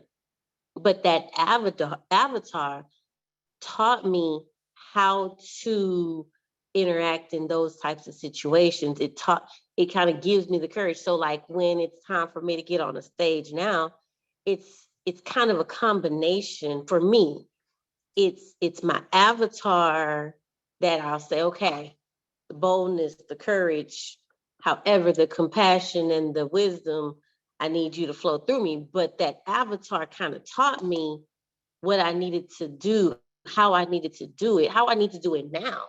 Like I see now all the skills that I've been learning over the past 20 years that has prepared me for my professional speaking. And I look back and I'm like, well, dang it, I've been professionally speaking since JCPenney, getting in front of management meetings and getting in front of the rooms with people that don't look like me and having the ability to be able to do that. But that wasn't me. That was my avatar. And I, as you're saying this, I'm like, not the self-doubting, self-sabotaging avatar, but the one that says, like you were talking about Nicole, not the fighting Nicole, but the Nicole that'll say, girl, you're not gonna let them do you like this. That avatar. Do y'all think we need that avatar? Or is it us not being real to who we really are? Just make you say, I'm so happy you asked that question because to me, Miss Sandra is the greatest example of this. This morning, Miss Sandra said how she used to be afraid. She used to be scared. That avatar used to be very, very, very loud in her life. And I'm paraphrasing, but she said, now that she is in alignment with where she is going, now that she is in alignment with where she is going, she still gets bumps. She still gets bruised. She still gets hit. But there is joy in it because she is enjoying the process. I believe that once we do the sacred work, that avatar becomes a part of who we are. And that avatar allows us to enjoy the journey because that avatar, now that you have accepted, yes, this avatar is, and Tony always tells us, when you can account for it, you can control it. I know my avatar is very loud. But now, instead of me using that avatar against myself, I can use that avatar to enjoy living. That avatar can take the bumps and the bruises and the hits and the kicks. So while the avatar is taking the kicks and the hits and the bruises, I can stay focused on my sacred work, and I can enjoy the process as I'm going through it. And Mr. Phil always so wonderfully puts it, you project it until you perfect it. And and that's what avatars are used for. Avatars are used for you to be able to project until you perfect. So that avatar allowed, so to me, yes, you do need that avatar, but it's not necessarily that that avatar is outside of you as I'm speaking of it, because my avatar is straight just because I never accounted for it. But when you account for it and you control it, that avatar is no longer controlling things. That avatar is actually with you, working with you, walking side by side with you, saying, hey, you know what? I see this coming over here. I'll stand over here and be this wall here while you keep going. So I do believe that, yes, that not that we work hand in hand, but that avatar actually, once you do the sacred work, you understand that avatar is actually a part of who you are.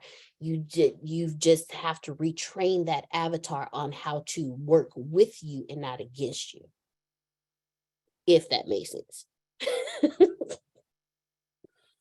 Good answer. Oh, thank you. Go ahead, Talisha. Oh, Miss Adonia, go ahead. I see you unmuted. Sorry, I'm trying to get out of here before they act like I live here. But you know, I'm gonna do it from a different angle, but it's so the same. It's like the angel on your one shoulder and the devil on the other shoulder, right? And you got this one in your ear and you got this one in your ear. And I feel that way about my avatar because I was that person, low self-esteem, didn't know where I fit because Black girls said you think you cute and you try to act like white girl, and then everybody else say they don't know who I am, so I never fit, right? Just didn't, and unbeknownst to them, there was nothing cute about me, and that was my mentality. There's no way. So at the end of the day, you got this here, you got this here. And I just feel like it's this chatter, chatter, chatter, chatter.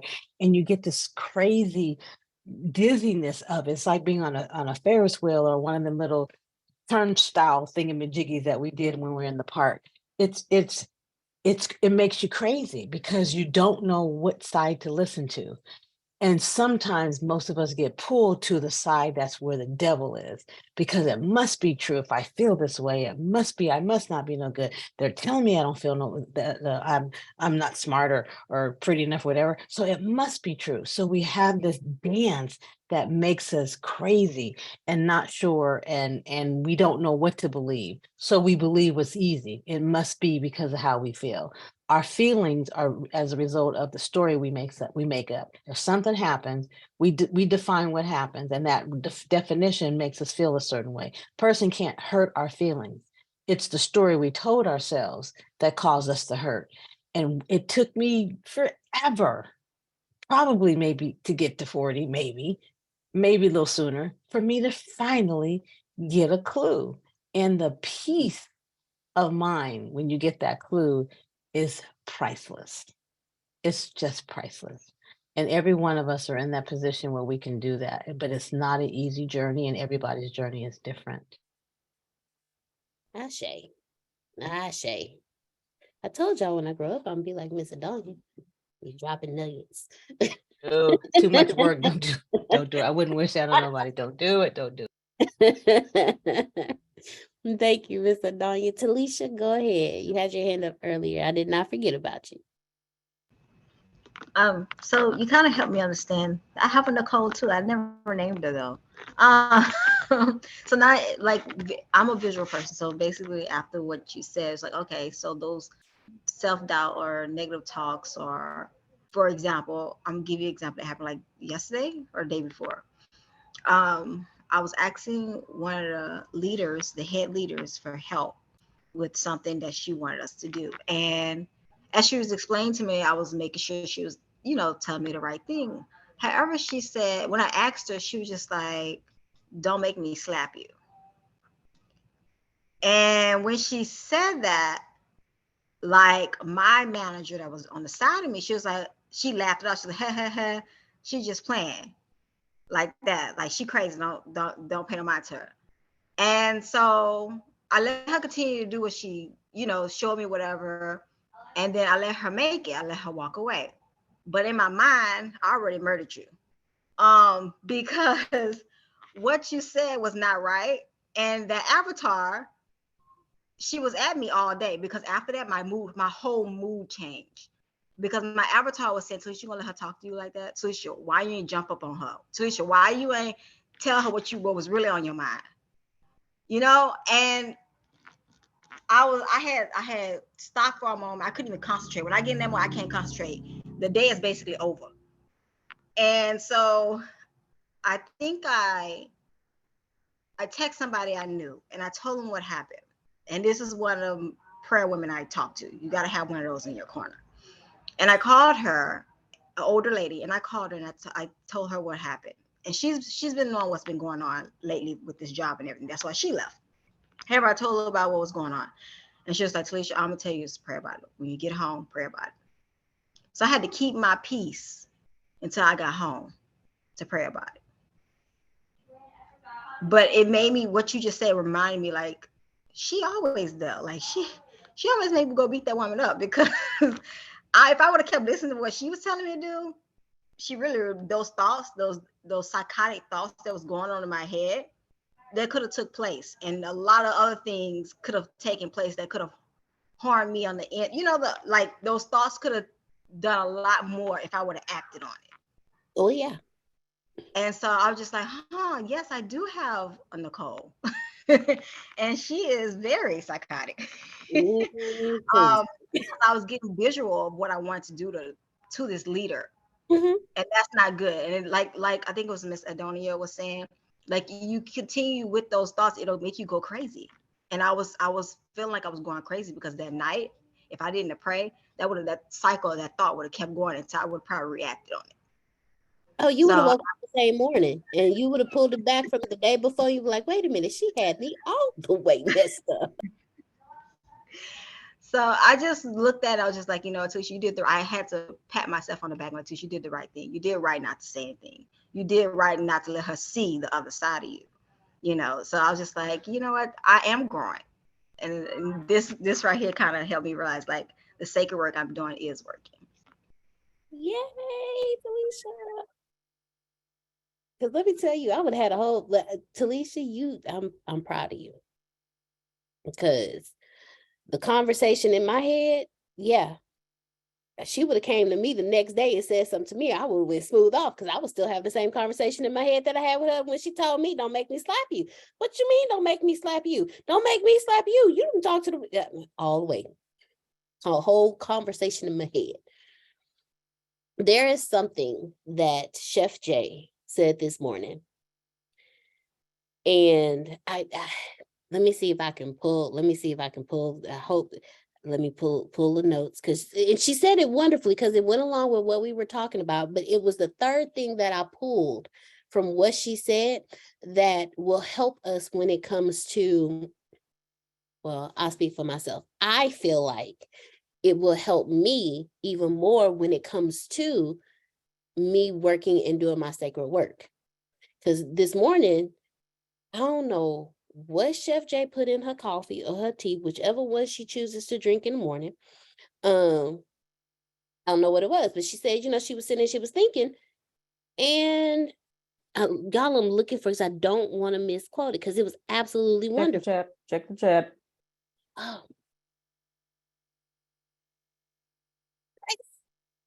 Grace. Who's with you, Grace? That's why who's with you. Okay, so this morning, Chef Jay said, because we were talking about surrendering and alignment.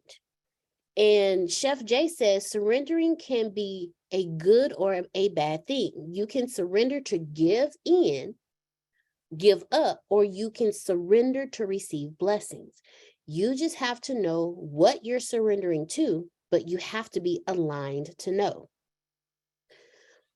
When she said that this morning, my whole come on. Uncle Romy Rome said, I just feel like surrendering can be a good. Both of y'all had me covered. Come on, Uncle Romy Rome. But let I me copied that from the notes this morning. Huh? So that was one of them nuggets, Jay. That was one of them nuggets, girl. Chef Jay was dropping them. But what I took from that was, and from the conversation that she had with us, yeah, when you surrender, you open yourself up to your blessings. But you have to be aligned to understand what you're opening up and surrendering yourself to do. Two, but the third thing is you got to worry about yourself. To me, sacred work, to me, sacred work is worrying about yourself. I can't work on my triggers if I'm focused on Grace and whatever she doing, where she at. My grandmother once told me something, and every now and then I have to be reminded. My grandmother once told me, she said, my mama taught me that I can't keep my own house clean if I'm worried about how dirty Adonia's house is.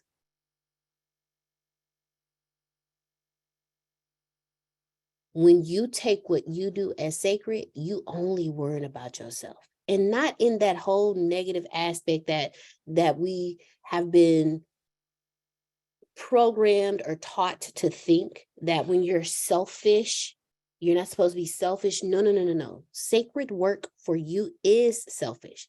Because if we hear it all the time from the top motivational speakers, from the top quotes, the inspirational speakers. We hear it and we know it, but we don't apply it.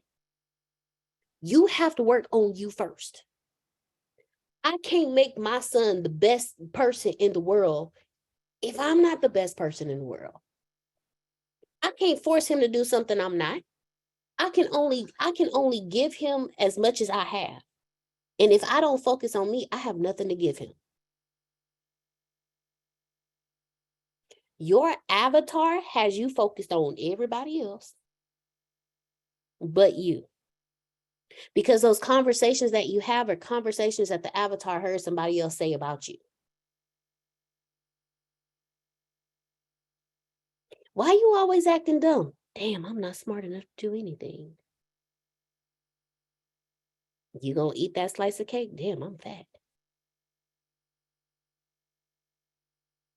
Girl, I don't even know why you bother. You know you can't do it. Man, I'm not even worth, I'm not worth it. Girl, I don't know why you in this relationship with this man. You know the last 3 didn't work. Damn, I'm not good enough for a relationship. Your avatar only tell you the stuff that it heard somebody else say to you, and then it filtered it. And by the time it gets to you, it's this whole different other conversation you having in your head. Your husband been cheating on you for 3 years, and all he been doing is working out.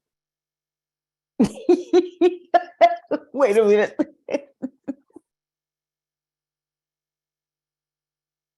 Your best friend sleeping with your boyfriend, and they've been planning your birthday for the last 2 months. But question, I gotta jump in. Go ahead. Not saying that. I'm just. But what about those times when it really is what your avatar was telling you, and it's that? But how does your avatar respond to it? Does your avatar flip the hell out and flip over tables? Because mine does. Mine puts holes. Is that different between an avatar and an intuition, or are they the same? Can you trust your intuition if you've lived your whole life through your avatar? No, you can't. Watch yourself, D. Marie. What about the spirit that's within you that tells you when something's going on? But is it your avatar or is it your spirit?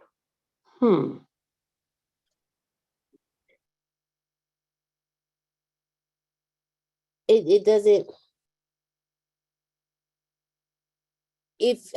if you, and okay, Antonio said, it doesn't matter. And he just told me, he said, no one came here to wait until they dumbass avatar is right after 10 million times of finally being wrong. This is why I can't stand him, okay? And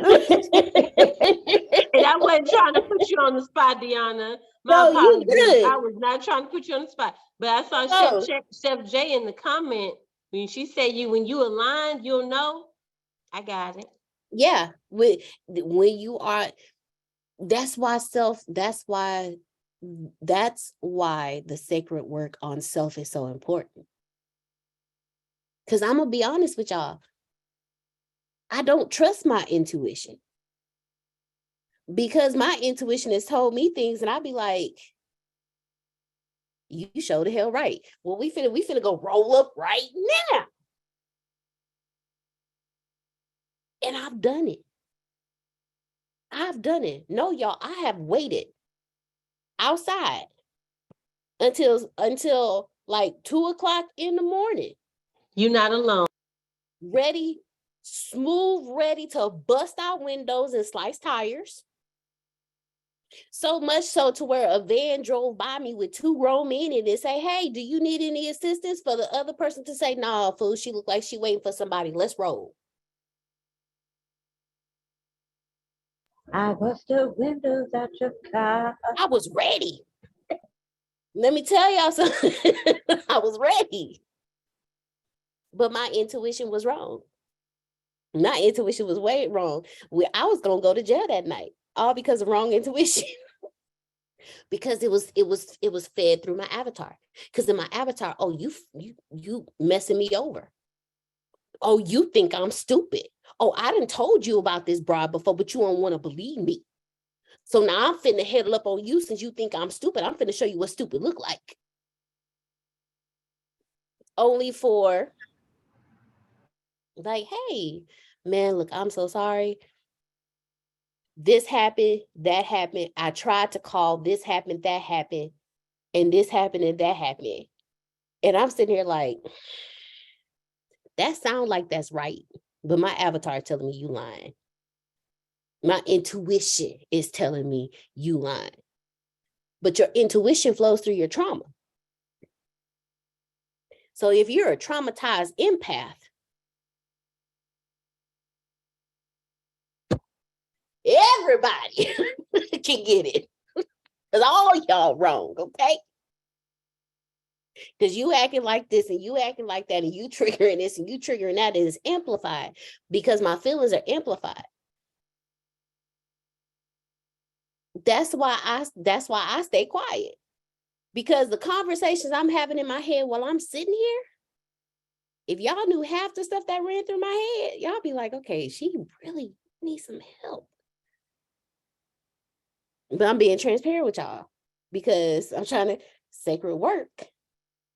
And then you do the sacred work for a little bit and then it opens you up and you start experiencing stuff and your avatar be like, yeah, shut that stuff down.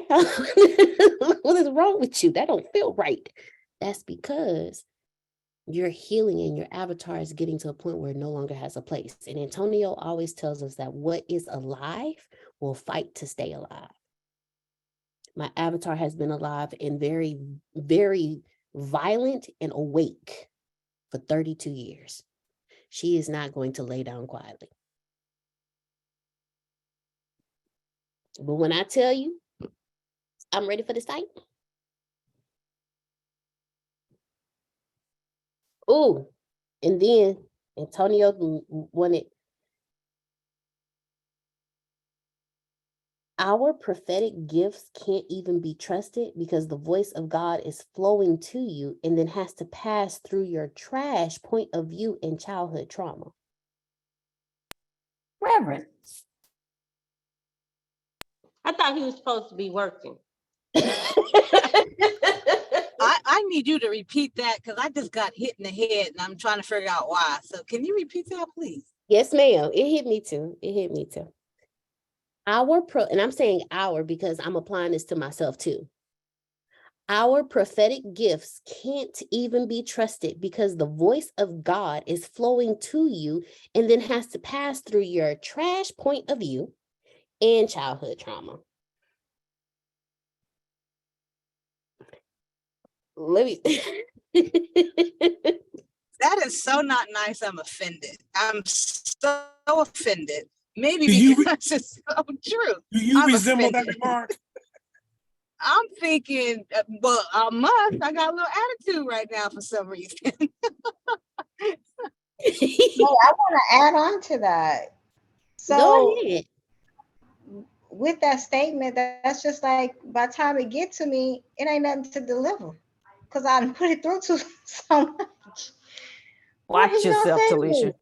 Watch Talisha. yourself. Talisha, once upon a time, I told you, you remind me of me. Every time you say something, you remind me of me. That's not bad, but that may not be good either. That's why when you made that statement, I said, I believe you, trust me. We is the same person. Because I guarantee y'all, let somebody would have caught Talisha before she started her sacred work.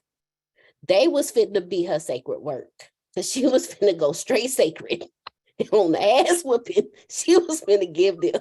Okay. Well, that's why I wanted to mention when you mentioned that you almost, I was like, I straight up did that. In a situation. And the sad part about it is it came up recently. He told my daughter about it. He was just like, yeah, your mama crazy. And he's like, I remember that time I was doing da. And she was like, she threw my six, it was a big TV. I lifted it, I threw it outside, I threw his new Xbox outside. Like I tore up everything. And I was just like, oh, that one, she came out. And I was just like, Natalie, don't believe that.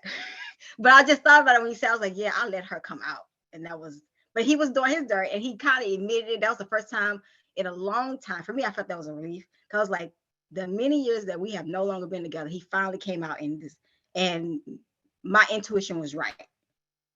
It may took 10 years, but you finally admitted that you were doing wrong.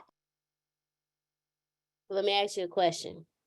Before you go, Tracy, Talisha, let me ask you a question. Once you were in flow and in alignment with who you were and who you were growing to be, what happened in the dark came to light without your interference, right? You talking about the 10 after the 10 years? Yeah, when he finally said to you what happened, that was without your interference, right? Right. Okay. I feel you. And I feel what you say. My intuition was correct. I get you 100,000%. But because you were reacting during the process, God couldn't do what he needed to do because you were interfering. Ma'am, watch yourself. So what you're saying is his process would have been a lot smoother than what I did. But He is God in the sense. If you was worried about yourself, his punishment would have been 10 times worse. But because you interfered, God pulled his hand back. And y'all can't tell me they ain't biblical because I read it. I researched it. I know it to be true. God will take his hand back if you interfere or if you desire for God's punishment and you want to see the punishment and you happy for the punishment, God be like, no, I can't do that. I was sitting in the car with Grace when I researched it. But you took your hands off of it and stopped interfering. So 10 years later, God was able to do what he needed to do to correct whatever happened. And then what you got was the outcome of God's correction, not of your interference. You got nothing with your interference, but you got everything with God's correction. But it felt good. But it felt good tearing that Xbox up. It felt good tearing that TV. It sure the hell did. I can answer for her. It felt good feeling that Xbox leave her hand and fly out that window and hit that concrete, and she heard it break. It felt wonderful. I know it did, because I would have loved doing it. I would have had a ball doing it. I would have, with the extra mile, took a bat, went outside and beat it some more, so it's unsalvageable. Well, I actually took the Xbox and smashed the TV with the Xbox, and did about 5 or 6 times. Then I smashed all 4 of his tires, bust his windows. Yeah, I was in my 20s, y'all. I wasn't saved. Nicole would have been proud. I'm just saying. Nicole would have sat back and went, beautiful work. Had popcorn and everything. I'd be like, hey, you need some help? I need some stuff to release. You need some help with this? I got you. Let me stop. I'm not encouraging. I'm just saying. Go ahead and light that cigarette like Angela Bassett. Everybody want to be Angela Bassett in that scene. Man and woman. I know it's a few men out here that want to load up a woman's car and light that sucker on fire and be like, look, I'm done. Do your stuff over there. I'm done over here. Goodbye. I bought this stuff. You wouldn't have had it without me, so you gonna leave without it. But that ain't sacred work. Go ahead, Miss Tracy. Last thing, before we close. Go ahead. Mr. Antonio said, well, our prophetic word cannot get through because of all the trash, right? So my question is, so how do we get rid of the trash so that our propheticness can be accurate and we can actually trust it? And if we've already worked on, he said, in the childhood trauma. So like, I believe that I worked on a lot of my childhood trauma, the first 40 weeks. So my childhood trauma, I done dealt with that. Now the trash that has piled up after the childhood trauma of the heartaches and the breakups and all that stuff, how do we get rid of that trash so that we can get to a correct prophetic word? You retrain your subconscious mind. And that's actually going to be the next section that we do. So y'all, look, Grace and I have gone through retraining the subconscious mind before. But Antonio's on a whole nother level now. So I'm going to pray in advance for each of you and myself. Because we done been there. It's your 1, 2, and 3. And Grace helped me because your memory has always been better than mine with this. It's the story you tell yourself and others. It's limiting beliefs. Your limiting beliefs. And fear of consequences and judgment. Fear of consequences and judgment. When you retrain those 3 aspects, you retrain your subconscious mind.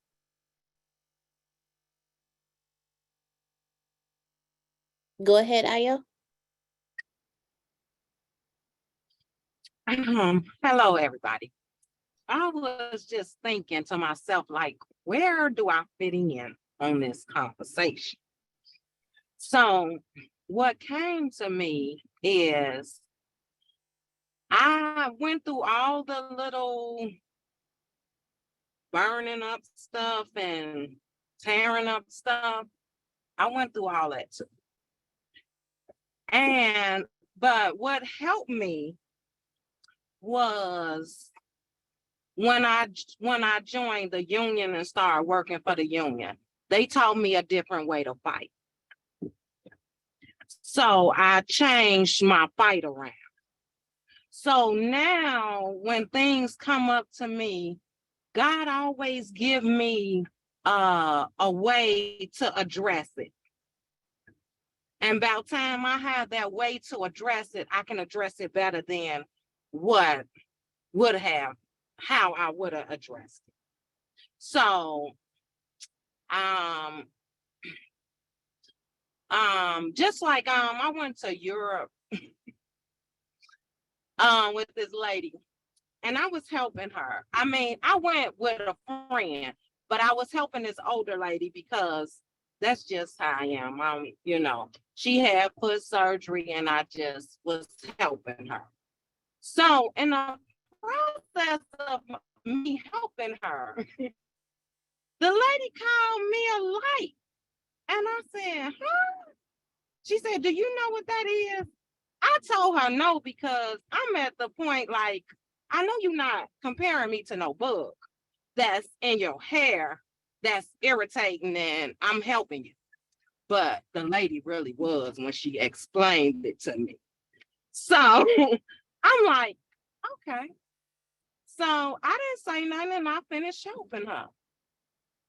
And baby, so then she went to somebody else and got help, and they kind of dissed her because I wasn't even taking my pictures.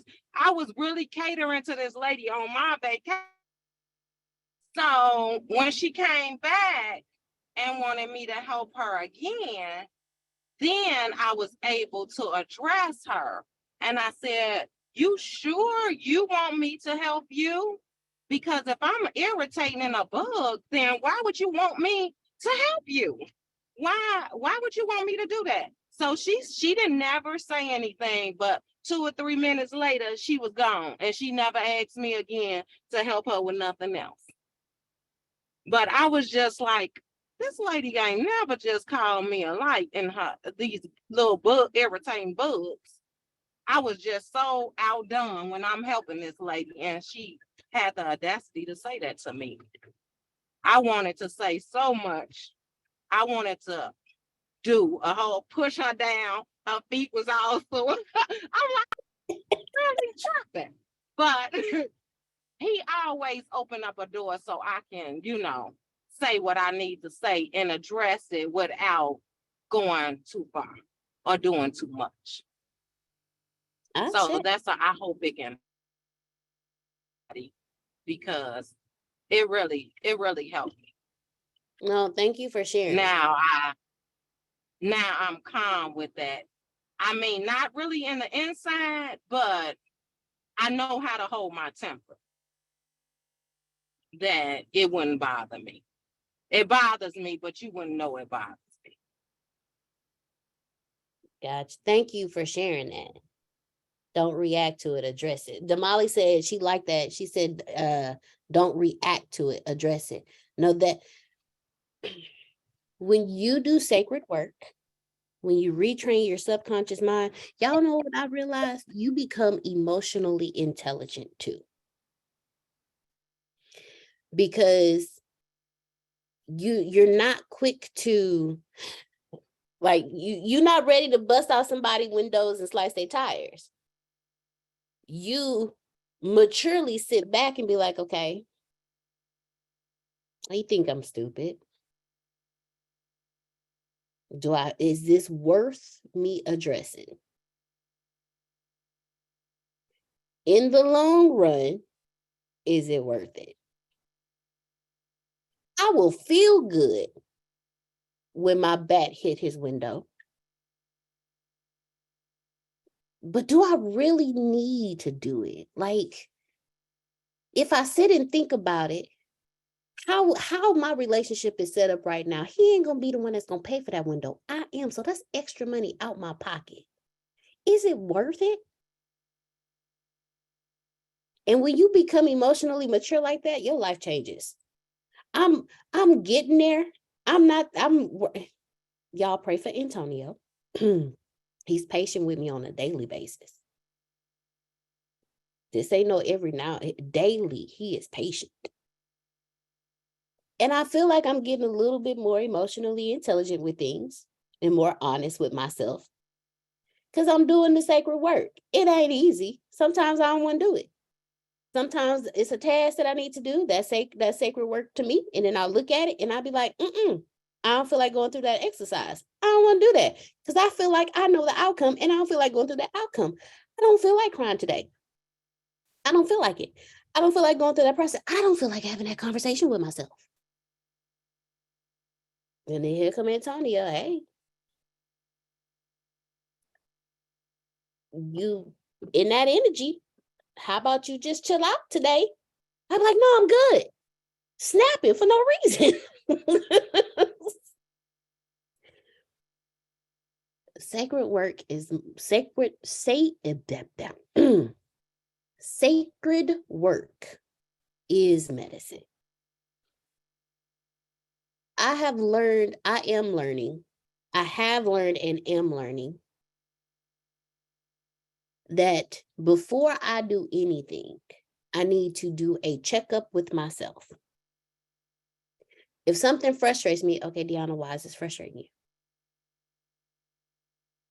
It's frustrating you because of this. If it's frustrating you because of this, what about this is causing the frustration here? Well, it's causing the frustration here because of this. Okay. Is it really this situation, or does it remind you of something that happened?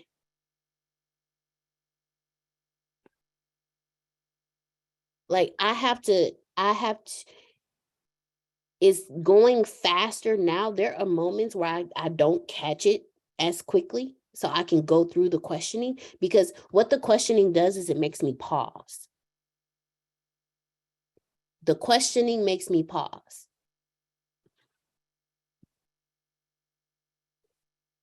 And when I pause, it allows me to analyze. It allows me to sit and say, okay, like I said, I'm pausing. I'm not reacting. I'm about to address it. But so I don't react, I need to pause and ask these questions first. Because 10 times out of 10, this person can be 100% innocent. But because of my avatar, because of my trauma, because of my perception of things, this person got me all the way messed up. So before I destroy this person with my words, because I know how harmful my words are, let me pause. Now, I don't always do that. It took me a while. I still slip up. Trust me, I'm not perfect. But the more I dig into my sacred work on me, and it's sacred to me, the more I grow, and the more I can grow to trust my intuitions, to trust whatever I feel, because I know it's being filtered through love of people, and I'm full. Y'all always hear Antonio say all the time, when you empty and somebody catch you empty, they hit you and you hit them back, versus that they catch you full and they go off on you, you'll be like, you know what? I'm just gonna let that roll off. Yeah. So that sacred work is medicine. So please take your sacred work seriously. Don't do like I do. Do some work, think I'm better than pause. And then I sat at that pause for a few years and then went back to doing some more work and got a little bit more better, got a little bit more clarity, and then paused again. Because the clarity I got, I felt was enough when it wasn't even a scratch in the paint. So take your sacred work seriously. It's you. There is no one more important than you. Y'all can take it how I said it. It can offend you, or you can take it and be like, you know what, she right. I can't control how you receive that. I'm gonna worry about myself on this one. Say what you said again. Don't worry about it. I can't even remember. But it sounds like you said there's no one more More important important than than you. yourself. There's no one more important than you. Thank And he you. has to go to the bathroom. So. Okay. But yes, there is no one more important than you. If you're, and y'all have heard this, I'm just repeating what has been told to us multiple times throughout the years. You can't do anything for anybody else if you don't take care of yourself. You can't help your sick parents if you sick too. You can't feed your starving child if you hungry too. Even on the bus, I mean, on the train, even on the plane, bus, train, plane, even on the train, even on the plane, they say put the mask on you first before you put it on anybody else, because how can you help somebody if you can't breathe? How can you help the children who need help if you can't help yourself? How can you help mothers and daughters and you can't help yourself? How can you help these kids with emotional intelligence and you can't help yourself? Heck, how can you raise a kid and you can't help yourself? How can you be in a marriage where two become one if you wasn't whole to start off with?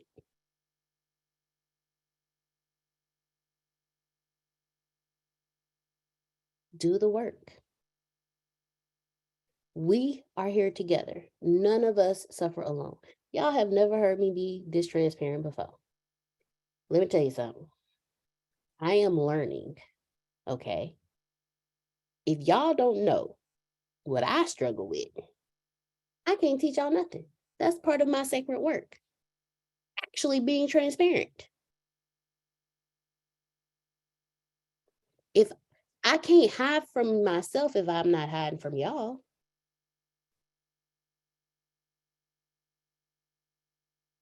And trust me, my avatar is screaming right now, okay? She's like, shut up, shut up. You talking too much. Shut your mouth. You ain't supposed to say that stuff. What are you doing? You are ruining us. Like these these are conversations, and all this while I'm talking.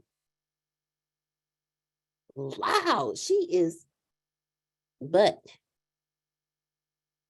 I understand that in order for me to live and be the highest expression of myself, in order for me to truly make an impact or help anybody, I have to tell y'all what I go through. I can guarantee y'all this 32-year-old avatar, she is fighting. But I'm stronger.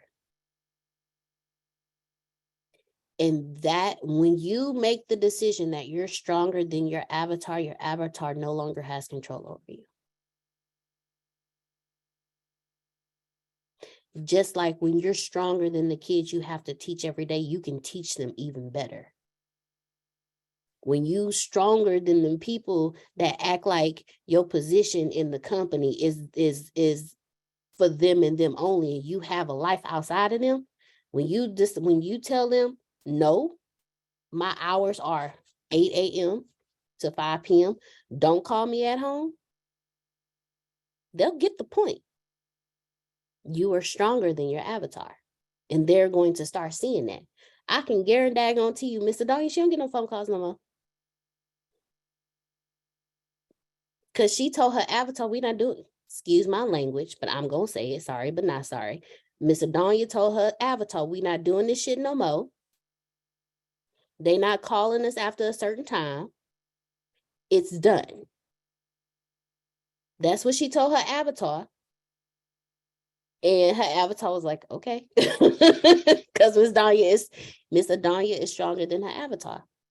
When you tell your avatar, no, this is what's happening, we not doing this anymore, you are telling them, you are telling the person, you are telling yourself, I'm no longer fighting with you. This deep rest that we seem to need, my soul is no longer in need of deep rest, because the life that we're creating here on out is the one that we want. Avatar, Nicole, you've been controlling this too long. And ma'am, I don't like this anymore. I'm in control now. So do your sacred work. It's medicine. And it's nasty like medicine too. I ain't gonna lie. It may be moments that you look in the mirror, you have one of them ugly cries. In your bed, curled up with your pillow, blanket over your head, just crying. And after a couple hours, you'll be all right. It's like that pink medicine they used to give us as a kid. It was all thick and pink and nasty, but it made us feel good afterwards. That's the same thing. To take your sacred medicine, not Pepto. It was the prescription. It was the prescription pink medicine. Good night. Love you, Melissa. It was the prescription pink medicine that the doctors gave. Wasn't it amoxicillin when you had ear infections? I think that was it. Like every time you had every time you had any kind of infection as a kid, they gave it, and it was in that brown jar that was about this big with the top that click when you try to open it. But it's worth it. I love you all. You can plant better. You can dominate. We'll see you tomorrow morning at 8 a.m. No telling what we're gonna be talking about. Oh Lord, love you more. Bye. Bye. Love you guys. Love you more. Have a good night. You too.